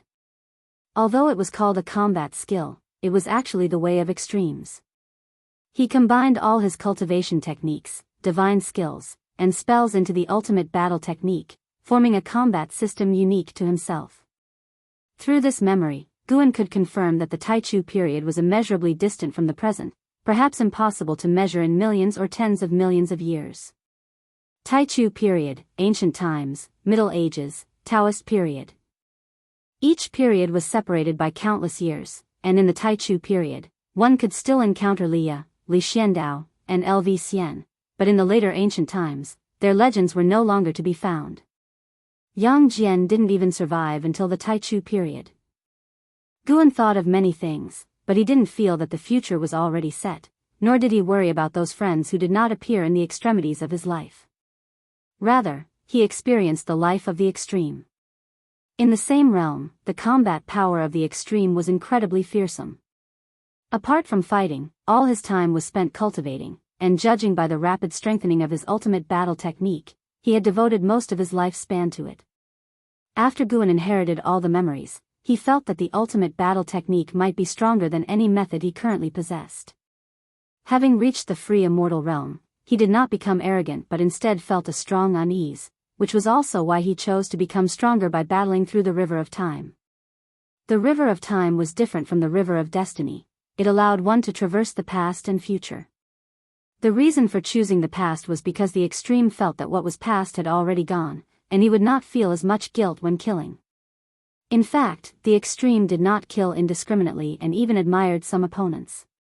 Because he let many enemies go, his lifespan was not as long as Guan had anticipated. Both were belligerent, but the extreme led a life without shame, never killing innocents or those without enmity, at most leaving them to their fate. Thinking about the extreme's battles, Guan felt that in terms of combat talent, the extreme was stronger. He could even say that he had never seen a stronger being than the extreme. If the extreme hadn't been hunted by immortals, his potential would be unimaginable. After entering the Tao fruit realm, the extreme's combat talent was clearly stronger. None of the 10,000 immortals he faced was of a lower realm than him, and each possessed outstanding divine skills. Every one of them brought a sense of pressure that surpassed any opponent he had faced in his earlier life. Yet even so, the extreme was able to break out of the encirclement of 10,000 enemies who were of a higher realm than himself. As for the heavenly spirit god he faced last, that guy was indeed terrifyingly powerful, decidedly many levels above the extreme. Guan opened his eyes, and instead of immediately returning to the North Sea mountain, he had another idea. He wanted to fight with the extreme. Even though the extreme was him, he just wanted to spar with another self. The aura of the extreme was too strong. Even in death before the heavenly spirit god, he had not felt fear or dread. Just do it. Gu An's mind stirred. Simulating a battle with the extreme will consume 1 million years of lifespan. Do you wish to continue? Continue. Gu An's eyes hardened, and his consciousness plunged into the simulation. Both were Taoist hidden immortals, but Guan was still in the perfect realm. Guan liked battling lower realms from a higher one, but that didn't mean he had no demands for his own combat strength. The battle lasted for several ancient hours until night fell. Guan opened his eyes, his brow furrowed. He had actually lost. He couldn't beat the extreme. The combat power of the extreme's ultimate battle technique was simply too strong. No matter what combat skill he used, the extreme could find a way to counter it in an extremely short time. Guan felt somewhat depressed. He had never tried so hard, yet he still lost. Losing to himself was not a big deal, but it still irked him. He had to look into the ultimate battle technique later. Guan stood up, looking towards the North Sea mountain, where he saw Sage Xianmiao cultivating and not rushed by his disappearance. Seeing this, he decided to return to the Supreme Sect first. He vanished on the spot. 30 minutes later, Guan sat in the attic of the Third Medicine Valley, reviewing the previous fight, repeatedly reassessing, and looking for ways to defeat the extreme. His mana was a bit stronger than the extremes, but clearly, the extreme had invested far more lifespan into the ultimate battle technique than he had into Daoist sorcery. Moreover, the extreme's combat talent was truly exaggerated, the whole process filled with pressure, and without any flaw. He sat from night until morning. Only when the sounds of disciples practicing came from outside the window did he finally wake up. He couldn't help but smile wryly. Was he really influenced by the extreme? Why did he care so much about winning and losing? Wasn't he pursuing the joy of high realms battling lower ones? If he ever reached the extremes period of the Tianyuan, it was unimaginable how terrifying he would be then, and the extreme wouldn't be worth mentioning in his eyes. Guan found that the reincarnation evolution absorbed character traits from the evolution, fortunately only the good ones. At least he had not inherited Long Zhan's brutality. I have a goal now, Guan silently thought. He wanted to comprehend the ultimate battle technique, and he also thought of Long Zhan's divine skill. Heavenly Dragon Reincarnation Dharma Aspect. This divine skill could condense the self of a past life to fight alongside oneself, perfectly fitting for lifespan samsara. Guan had realized that all his reincarnations were battle maniacs. The more numerous they became, the stronger the Heavenly Dragon Reincarnation Dharma aspect would grow. In a sense, the more times one reincarnated, the stronger the Heavenly Dragon Reincarnation Dharma aspect became. The Dharma aspect conjured by the Heavenly Dragon Reincarnation could retain the main Bodhi's battle will, but lacked independent thought, only capable of battle, not of serving as doubles. Imagining the future, Guan raised his hand as myriad past lives stood behind him. How spectacular was that vision! The divine skills created by Long Zhan, like the ultimate battle technique, had immeasurable potential. Guan took a deep breath and ceased to dwell on the comparison of strengths and weaknesses with the polar extreme. Even if he failed, so be it, then he would just continue to grow stronger. It was precisely the right time to temper pride and complacency. Guan stood up, then went downstairs, ready to practice drills with his disciples. Just as he reached the bottom of the stairs, Ji Xiaoyu also came out, saying she wanted to join him in practice.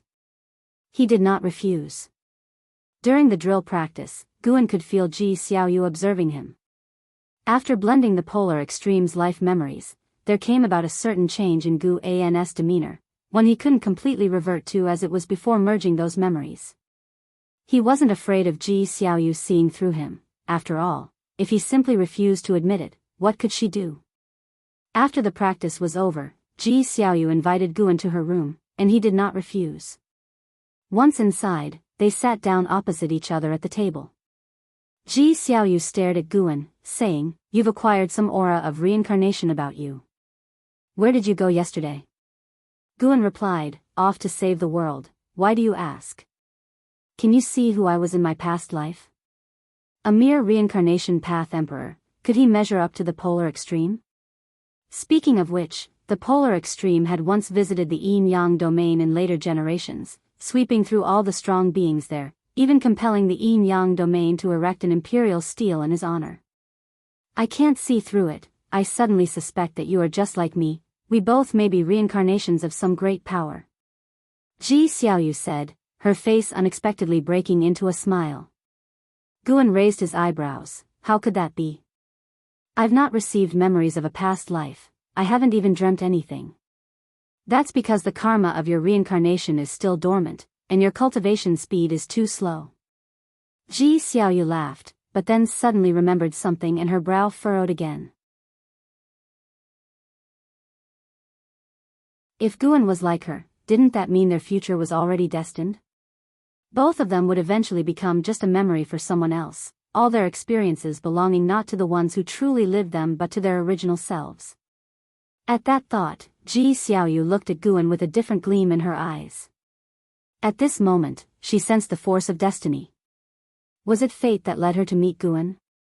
Seeing her spirit somewhat dampened, Guan changed the subject. So, who do you think was stronger in our past lives, you or me? Ji Xiaoyu's soul was that of the reincarnation path emperor, and they were one and the same. Even Guan couldn't extricate her from the reincarnation path emperor's being. Without a soul and only having memories, she wouldn't be the real her. It was an unsolvable issue, only time could soothe the regret. Of course, I was stronger.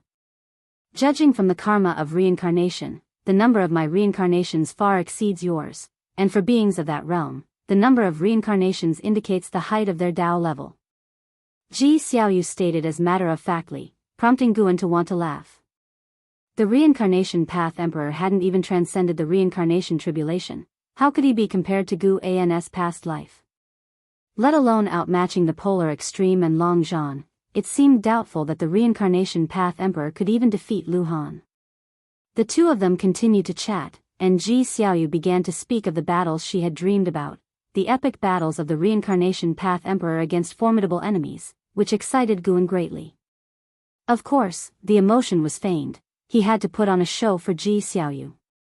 While chatting with Ji Xiaoyu, Guan was reflecting upon more. He thought about incorporating the polar extremes cultivation methods into his teachings for his disciples, which might make them stronger. He would start with an Xian.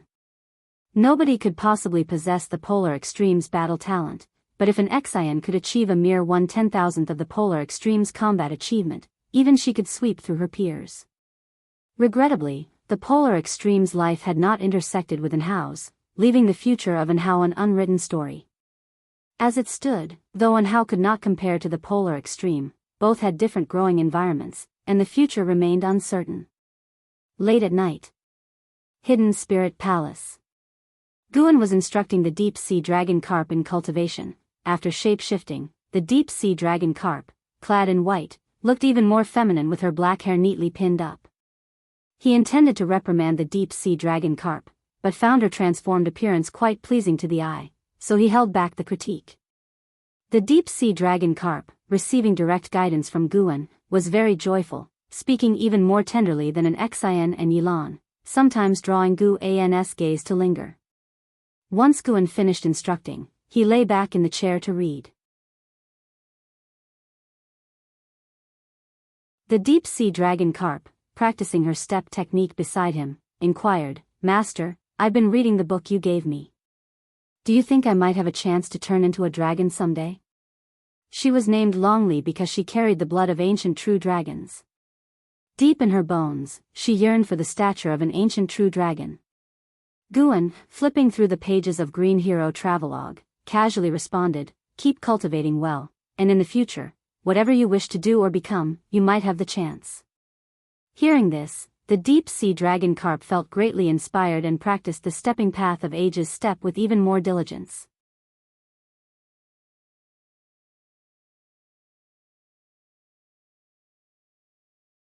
Chapter 409. The darkest years above the vast ocean, clouds surged like a scene from an immortal realm, and a towering peak stood in the sea with immortal birds circling around. Atop the mountain shone a dazzling golden light from a gigantic golden mirror, spinning and sweeping beams of light in all directions. Below the golden mirror lay a spacious and bright dojo, paved with white jade. Tens of thousands sat in meditation, all from the heaven and earth flying immortal realm. The majority meditated with closed eyes, while a few looked towards the front where a majestic figure sat in meditation before the golden mirror, his presence alone stretching 100 yards high. Mortal World God. Clad in a black Taoist robe, holding a horsetail whisk, his half-white hair bundled behind his head with jade pins, his face weathered as if worn by the ages, he emitted an immense and boundless aura of Taoist sorcery simply by sitting there. Mortal God, now that the world is in chaos, when will we, the followers of divine Tao, descend the mountain to save the world? An elder suddenly spoke out, prompting everyone to open their eyes and collectively gaze at the mortal world God. Even Bai Zia, from Mortal World Peak, opened his eyes to look. They had pledged allegiance to the mortal world God not merely to seek greater strength but also to fulfill their own aspirations. In their eyes, both the immortal dynasty and the holy court were preoccupied with their own power, not prioritizing all living beings. Neither deserved to rule the great heavenly spirit land.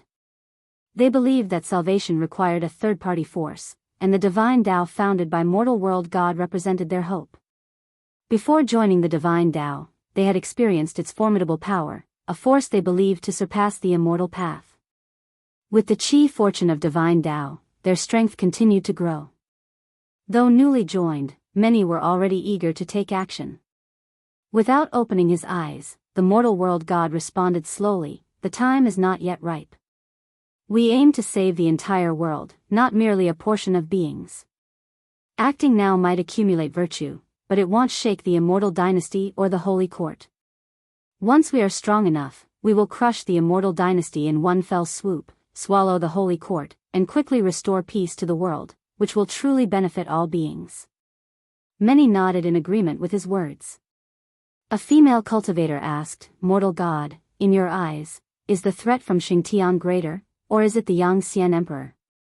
The free immortal might not decide the fate of the world. After all, even the Yangxian Emperor couldn't breach the holy court, but they all knew that to crush the immortal dynasty and the holy court, they must defeat both the Yangxian Emperor and Xingtian.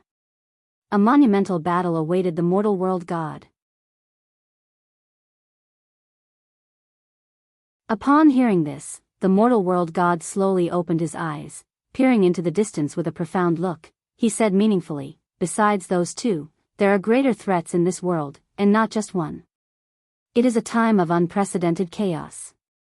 The future changes of the world will far exceed your imaginations, and what you currently see are merely premonitions. The true calamity has yet to descend. Day and night confused, your sin and virtue mixed, where immortals and mortals coexist, you will witness the darkest of times." Hearing the words of the mortal world God, the faces of the cultivators in the heaven and earth flying immortal realm changed drastically, and they began whispering among themselves. Baizia also furrowed his brows, his eyes filled with worry. What really awaited them in the future? 3 years later. In a forest, Guan sat on a tree reading, while Blood Prison Great Saint lay beneath, watching an Exian cultivate with a curious look in his eyes. "Master, what exactly is she cultivating?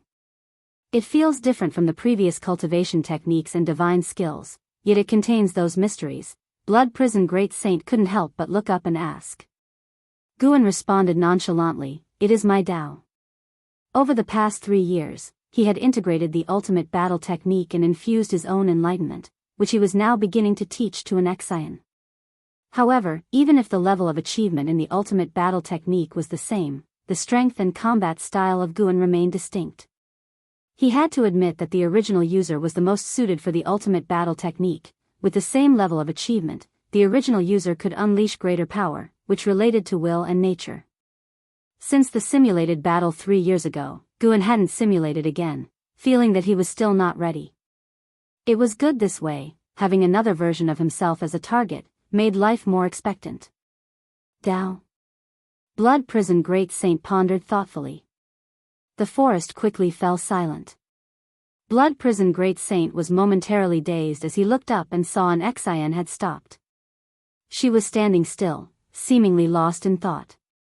"Master, she," Blood Prison Great Saint looked up and cautiously asked. Guan flipped through the pages of the book and replied, "She is merely embracing the path enlightenment, pay it no mind." Path enlightenment? Blood Prison Great Saint was not the naive youth he once was. He understood what path enlightenment meant, an opportunity seldom encountered in life. He looked at an Exian with envy, filled with expectation. Indeed, following his master, experiencing path enlightenment and changing one's essence were not difficult. Yang Jian was unfortunate not to continue staying on. Had his heart settled, his growth would have accelerated. That foolish boy was short-sighted, thinking he had learned all the skills his master had, not realizing that his master's Tao level was profound and immeasurable. Blood Prison Great Saint's gaze returned to an Exian and noticed a new aura about her. This presence instinctively made him wary. This girl is growing so fast. Always smiling, but once she begins to cultivate, her aura is even stronger than Yang Jian's, blood prison great saint thought to himself, astonished. He tried to recall when an Xian had developed such an aura. He could not pinpoint the exact moment. He looked again towards Guan in the tree, his eyes full of admiration. If such a frail woman could be nurtured to this extent, how powerful could he become if properly trained? Blood Prison Great Saint silently vowed to become the strongest under Gu An's command. Time swiftly passed. As dusk approached, an Xian suddenly woke up. Her eyes widened as she gasped for air, her forehead covered with cold sweat. Hey, what's wrong with you? Why does path enlightenment seem like you're having a nightmare? Blood Prison Great Saint asked with a hint of jealousy in his tone. He wanted to experience path enlightenment too, just like that fat rat. He suspected that the rat's rapid growth was due to continuously embracing path enlightenment even while sleeping. An Xian managed to calm herself, then turned to look at Guan and said, "Master, I just saw a figure." No sooner had she spoken than she froze. The invincible figure in her mind overlaid with Guan sitting on the tree. What figure? Guan casually asked without looking at an Xian. An Xian smiled and said, "Nothing, Master. Thank you for your teachings." "Master, what is this miracle skill? It's so powerful." Guan did not hide anything and replied, "This is the ultimate battle technique. You must not mention it to anyone, including Howard. Even if you use it, you must never reveal its name." "Why?" An Xian asked, puzzled. Blood Prison Great Saint was also curious. Guan, with an expressionless face, staring at the book in his hands, said, "Because this technique originated in the future, a distant future." Upon hearing this, both an Xian and Blood Prison Great Saint froze, their thoughts wandering into an endless reverie.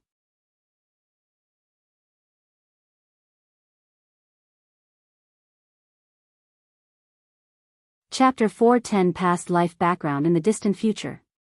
An Xian and Blood Prison Great Saint were deeply shocked by Gu An's words. They harbored no doubts, only boundless longing. How advanced must Gu An's Dao level be to obtain Daoist sorcery from the future? An Xian let her imagination run wild for a moment before she couldn't help but ask, "Master, you can see the future, what is it like? How long into the future will I live?"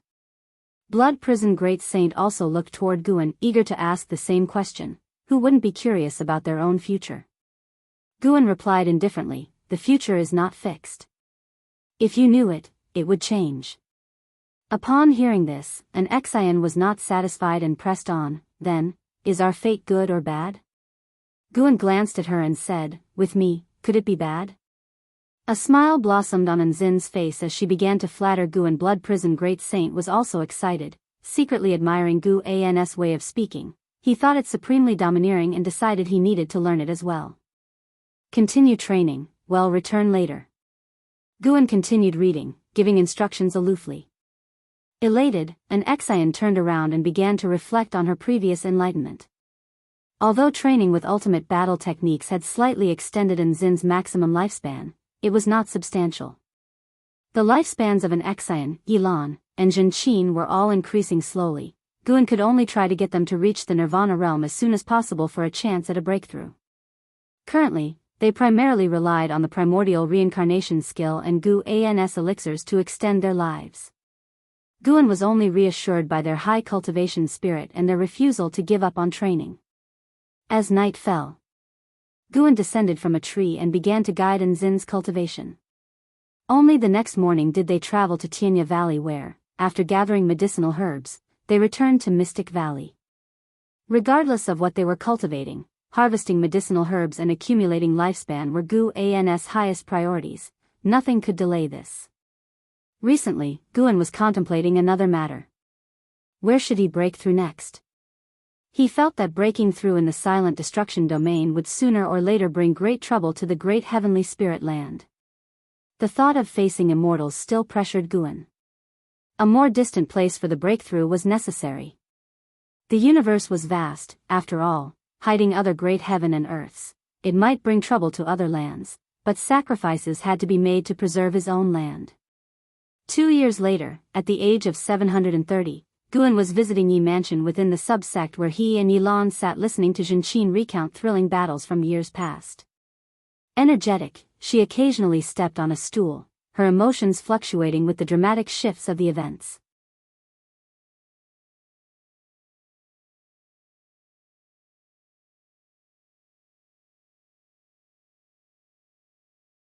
Guan even suspected he might be the reincarnation of Saint Heaven.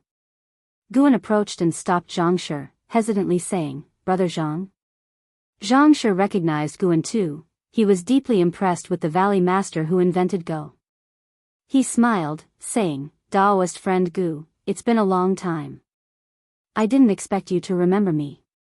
Seeing that his cultivation and lifespan hadn't changed much, Guan warmly said, "Indeed, it's been a while. How about we find a pavilion and have a chat?" Zhang Shi didn't understand Guan's enthusiasm, given they had only exchanged a few words initially, but he didn't refuse. The two made their way to the inn, laughing and talking. 30 minutes later, Guan sat opposite Zhang Shi. Seeing the pleasantries were over, he picked up the wine jug, poured wine for Zhang Shi, and smilingly asked, "Daoist friend, why have you come to the subsect?" Zhang Shi answered, "I'm investigating an enemy who has concealed his identity and potentially hidden himself in Supreme Sect." Upon hearing this, Guan frowned and asked, "Do you need any help? You're not even asking about our enmity? What if I was the one at fault?" If that were the case, he wouldn't need to conceal his identity.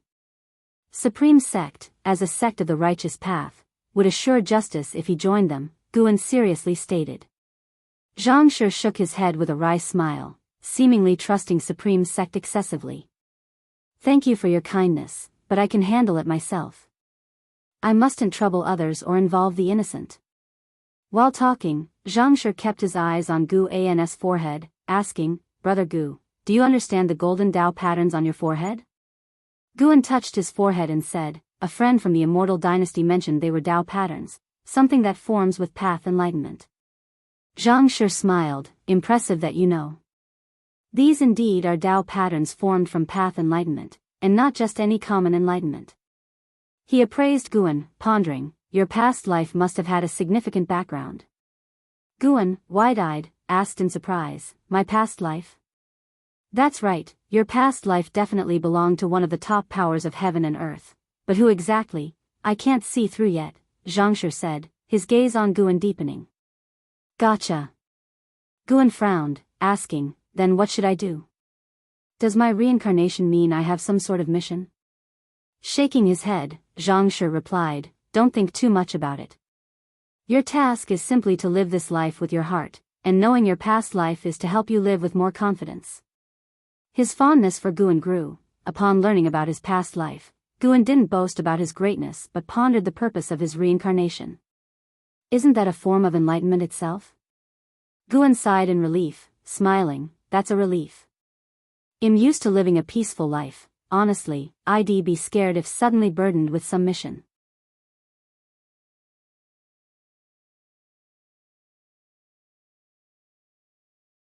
Chapter 411, The Strongest Person, What Do You Want to Do in This Life? Zhang Shi looked curiously at Guan. He had gone through many reincarnations, in pursuit of a unique experience in each one, which left him somewhat lost in this life, unsure of what to strive for. He had been a savior, worshipped as an immortal by all beings, had played the role of a world-destroying demon king, and even lived as a mortal. With the increase in the number of his reincarnations, his confusion grew. This was why his original memories had awakened prematurely. He was searching for direction. Guan answered, "Tend to flowers, grow plants, chat and play chess with friends and disciples daily. If I could live my whole life like this, I would be completely content." Zhang Shi asked in surprise, "Then what is your pursuit in immortal cultivation?" Upon hearing the question, Guan looked back at him with confusion and asked, "Isn't the purpose of immortal cultivation to satisfy the life one desires? I already have what I want, so why should I pursue cultivation further? My cultivation now is not about becoming stronger, but about living longer to enjoy more of this kind of life." Zhang Shi's expression changed subtly as he pondered Guan's words. Which is more important, life or cultivation? He knew all too well how difficult it was to attain longevity.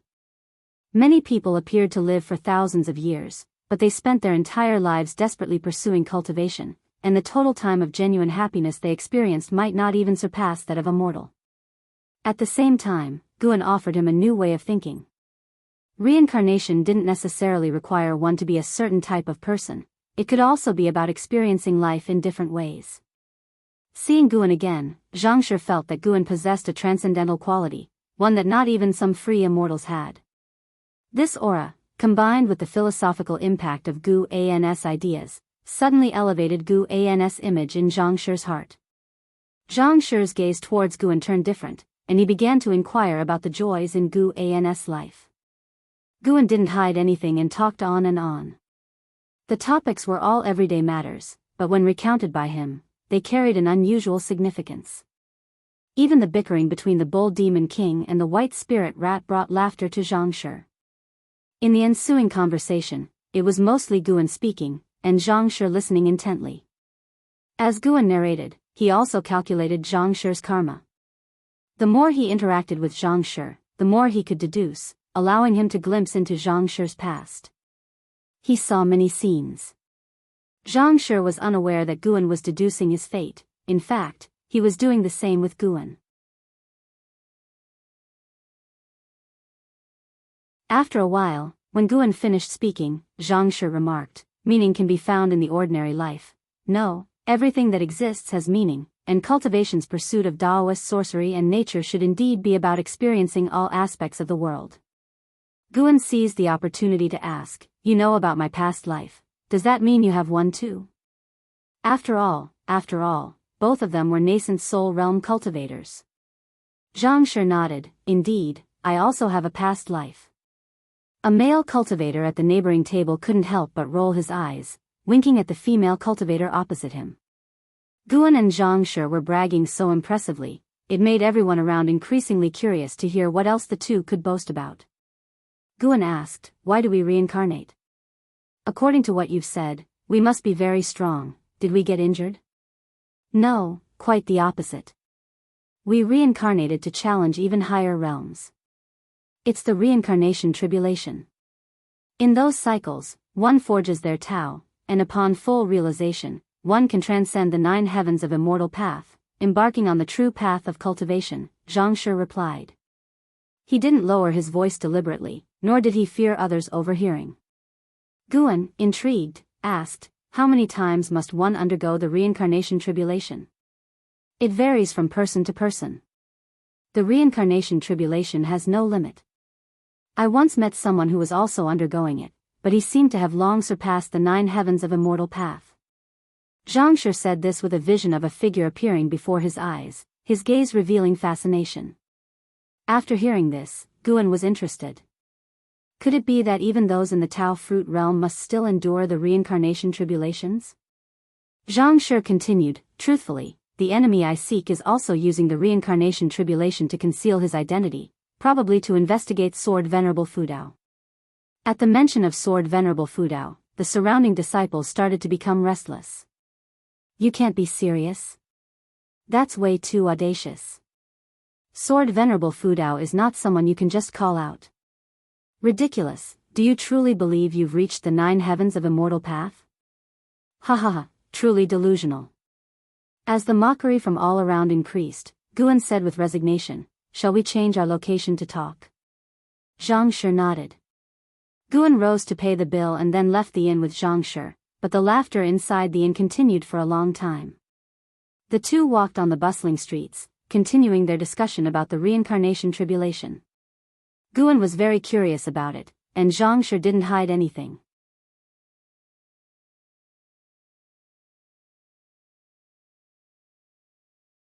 Guan thought of the mysterious giant eye he saw in the depths of the universe during his breakthrough. Could it be the same entity? Guan couldn't help but think of the heavenly spirit god, suspected to be synonymous with the eyes. At present, the heavenly spirit god is definitely the strongest being he knows of, residing at the edge of the universe, extremely formidable. During later reincarnation tribulations, I never saw that powerful being again. Perhaps it's because my reincarnated body wasn't strong enough. But in the future, I met another reincarnated body, even more unimaginable, because he actually managed to traverse the river of time within the reincarnation. He came from a far distant future. We are not from the same epoch, but somehow we met. His spirit is absolutely the strongest I've ever seen. This spirit has nothing to do with cultivation level, it is a kind of will, as if no existence could ever crush his fighting spirit. Zhang Shi looked intensely, while Guan's expression became odd. Could it be Ji? Guan pondered carefully but couldn't recall if Ji had ever met Zhang Shi. Who knows what Zhang Shi from the past looked like? What was his name? Guan couldn't help but ask. Zhang Shi smiled and said, he has but one character to his name, Ji.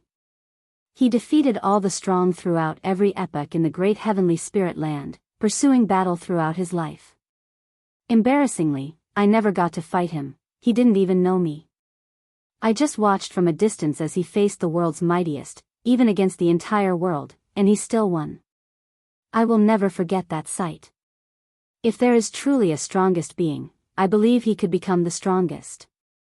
With his capabilities and fighting spirit, he is certain to transcend the 9 heavens of the immortal path and challenge even higher realms. Just as expected, Ji.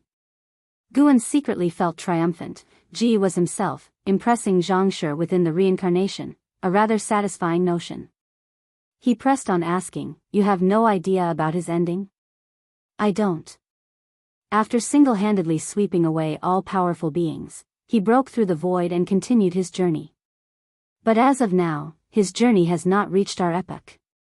Perhaps his original self was born in the future, so I am quite looking forward to meeting him later and having a fair and square decisive battle, Zhang Shi said, clenching his fists with a gleam of fighting intent in his eyes, a stark contrast to his usual refined self. Guan really wanted to say you wouldn't stand a chance. Just then, a voice came from ahead, aren't you afraid of being backlashed by the reincarnation for revealing its secrets? Guan looked over to see a monk approaching, his appearance handsome and dressed in a simple monk's robe. His gaze was sharp as knives, focusing intently on Zhang Shi. When Zhang Shi saw him, his expression did not change, rather, he stared back at the monk and said, if you are not afraid, why should I be?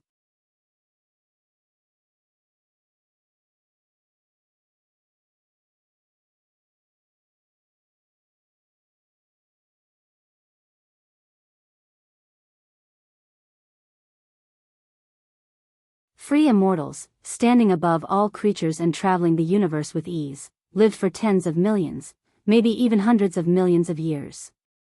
They had likely heard of each other's names. No free immortal remained unknown. Sword Venerable Fudeo's true identity must also be renowned, at least that was what Yuchan thought. Upon hearing Zhang Shi's words, Guan pretended to be surprised and looked towards Yuchan, while Yuchan let out a cold laugh. In the daylight, his laughter was terrifying. The path of the great Tao is one of strife. Isn't the reason we possess spiritual wisdom to fight? This is the heavenly Tao. Yuchan said with a sneer, raising his right hand and summoning golden flames in his palm, within which he formed a small tower. Zhang Shi also raised his hand, with red dragon strength energy rising from his feet, encircling him, all heads of the dragons focusing on Yuchan. The wind in the forest also halted. Guan grew even more curious about the origins of the two. Zhang Shi seemed to be a person from great heavenly spirit land, but apparently had no ties with holy court or immortal dynasty, while Yuchan came from silent destruction domain. A Dao stealer seemed similar to the battle court, not exactly benevolent. Guan had no intention of intervening, for he had foreseen what would happen next between the two. Yuchan and Zhang Shi faced each other with escalating aura. After a while, Yuchan mocked, it seems your reincarnation tribulation has reached a bottleneck. Zhang Shi maintained an expressionless face and said, seems you two have come with a certain mission and can't afford to die easily. Truly ridiculous. No courage to fight, yet making all this fuss. Yuchan followed up, the beings in this realm have forgotten you. This is the era of Yang Xian Emperor and Xingtian. Be at peace with your tribulation crossing, pursue your own Tao, why go against the heavenly trend? You know well the grand trends of the heavenly Tao. Zhang Shi calmly said, indeed, I can't manage too much, but don't even think about harming the beings of this land. Heh, with sword venerable food out here, would I be so foolish? Yuchan answered dismissively, then looked toward Guan, Daoist friend Gu. If you awaken the memory, consider joining us at the Supreme Demon Realm. I might even be able to secure a demon city for you. Supreme Demon Realm? So he was part of the same group as the Demon Shore. Guan, having eradicated the Demon Shore, was destined not to ally with the Supreme Demon Realm. However, in the Demon Shore's memories, the Supreme Demon Realm had already fragmented. How could Yuchan still try to recruit people under the name of the Supreme Demon Realm? Perhaps the force behind Yuchan wished to rebuild it? No wonder the future trends of the great heavenly spirit land became increasingly complex, involving many intricate karmic ties.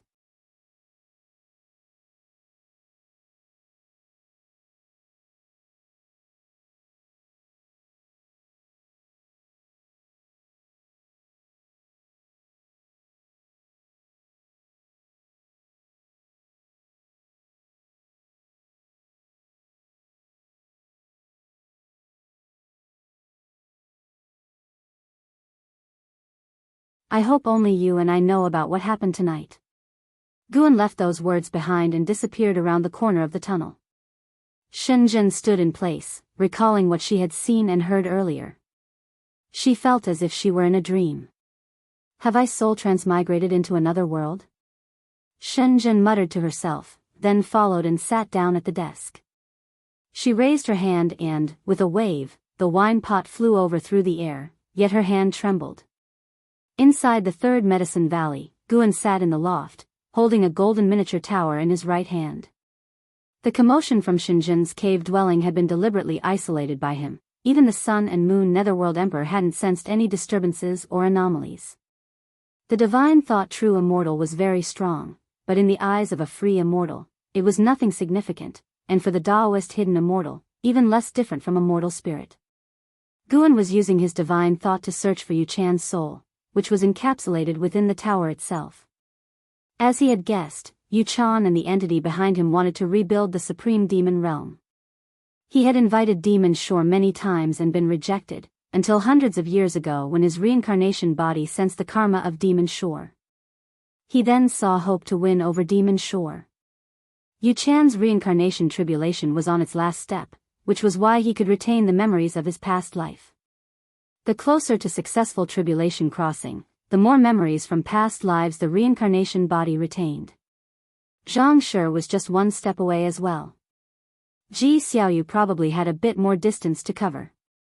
The more reincarnations there were, the stronger the control of the original being over the reincarnation body became.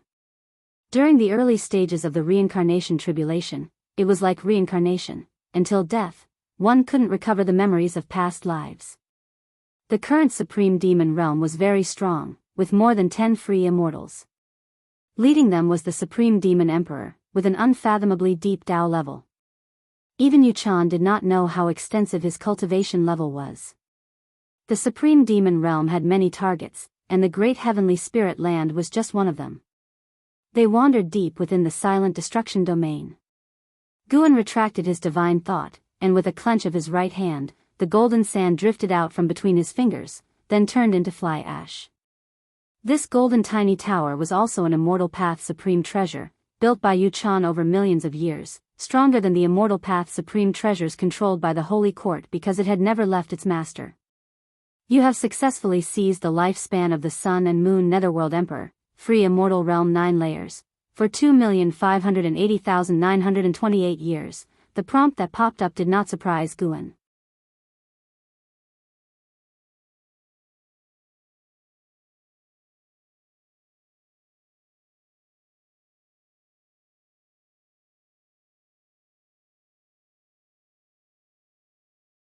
Chapter 414 Reincarnation Tribulation Crossing. Ji Xiaoyu stood in front of the attic, looking up at the window on the second floor. She was curious, where was Guan going this time? She waited for a while, and Guan came downstairs again. She immediately stopped Guan and said, "First agree, you must spar with me when you return." Guan looked at her and nodded, "All right, I want to see the progress of your cultivation over the years." Seeing that he had agreed, Ji Xiaoyu finally smiled and shifted to the side. Guan raised his hand, ruffled her hair, and then quickly walked away. Ji Xiaoyu turned around, watching him leave. She raised her hand to touch her head, her thoughts drifting back to her childhood. It had been a long time since he had touched her head. Time really flies, Ji Xiaoyu murmured to herself, her tone revealing a sense of reluctance. On the other side, Guan arrived at Mystic Valley. He didn't leave immediately. Instead, he went to observe the cultivation of Xingtian and Jiangshi. The master and disciple liked to cultivate in the woods. Now, Jiangshi had nothing left to teach in Xingtian. They mostly discussed and helped each other with their cultivation. Seeing Gu An's arrival, the master and disciple were excited, which made Guan reflect. Had he been too indifferent toward them? Guan was already aware of their feelings. He just had been too lazy to teach them and had decided to let them temper their own characters. Guan raised his right hand, and 5 secret books appeared, letting them each choose one. The master and disciple were not fools. They chose different secret books, specifically Heaven and Earth Primordial Skill and Taoist Gang Primal Energy. After encouraging them a few words, Guan turned and left. Holding the secret books, the master and disciple felt a surge of excitement. They looked at each other, both sensing a promising future. Cultivate well, do not disappoint master. Also, don't think about leaving. Guarding Mystic Valley is our lifelong duty, Jiang Shi sternly advised. And Xingtian nodded. He felt the same way. In the future, he would only leave for revenge. Once the revenge was done, he would return to show his gratitude.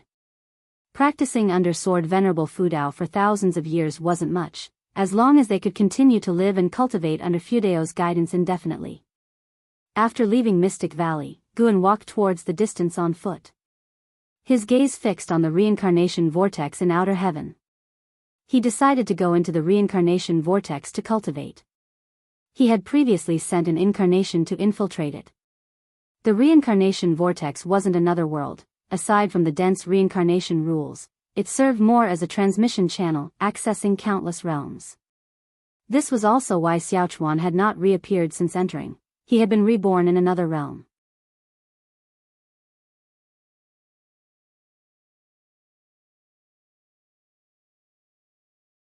Soon, Guan emerged from the darkness and arrived in the cosmic starry sky. Stepping out of the vortex, his vision still lingered on the reincarnation causality, where he saw continuous souls flying towards the vast great heaven and earth ahead. As they barely approached the heavenly barrier of the great heaven and earth, the souls vanished into thin air. Reincarnation. This scene was quite beautiful. Such were Gu An's thoughts as he turned and walked deeper into the void. This great heaven and earth was still enveloped by the silent destruction domain, but it was extremely far from the heavenly spirit land, and even with Gu An's divine thoughts, he could not see the heavenly spirit land from here. It was as if he had come to another universe. Half an ancient hour later, Guan was meditating on a desolate continent drifting in the silent destruction domain, as vast as the Taizong continent but devoid of flora and fauna, everything appearing dead. He activated the lifespan barrier. He didn't strive to break through immediately but rather gazed into the distance. Luck wasn't very good. He had just arrived and saw 3 immortals fighting. Guan was captivated by their battle, watching intently. These 2 free immortals were not as strong as the divine cicada demon lord, but being free immortals, the commotion was huge, causing the Tao's spiritual energy to surge immensely. After watching for a while, Guan turned his head towards another direction, his expression turning peculiar. He saw a skull that looked humanoid, floating in the depths of the darkness, observing the battle from afar, just like him. This skull exuded an ominous aura, something Guan had never felt before, not even during reincarnation evolution. What is this aura? Guan frowned, increasingly eager to understand it clearly. This aura made him want to destroy the other party immediately, an inexplicable hostility. Under Gu An's gaze, the skull began to move forward, entering a strange state, and Guan deduced that the free immortals could no longer sense its presence. Was it planning to strike at the 2 free immortals?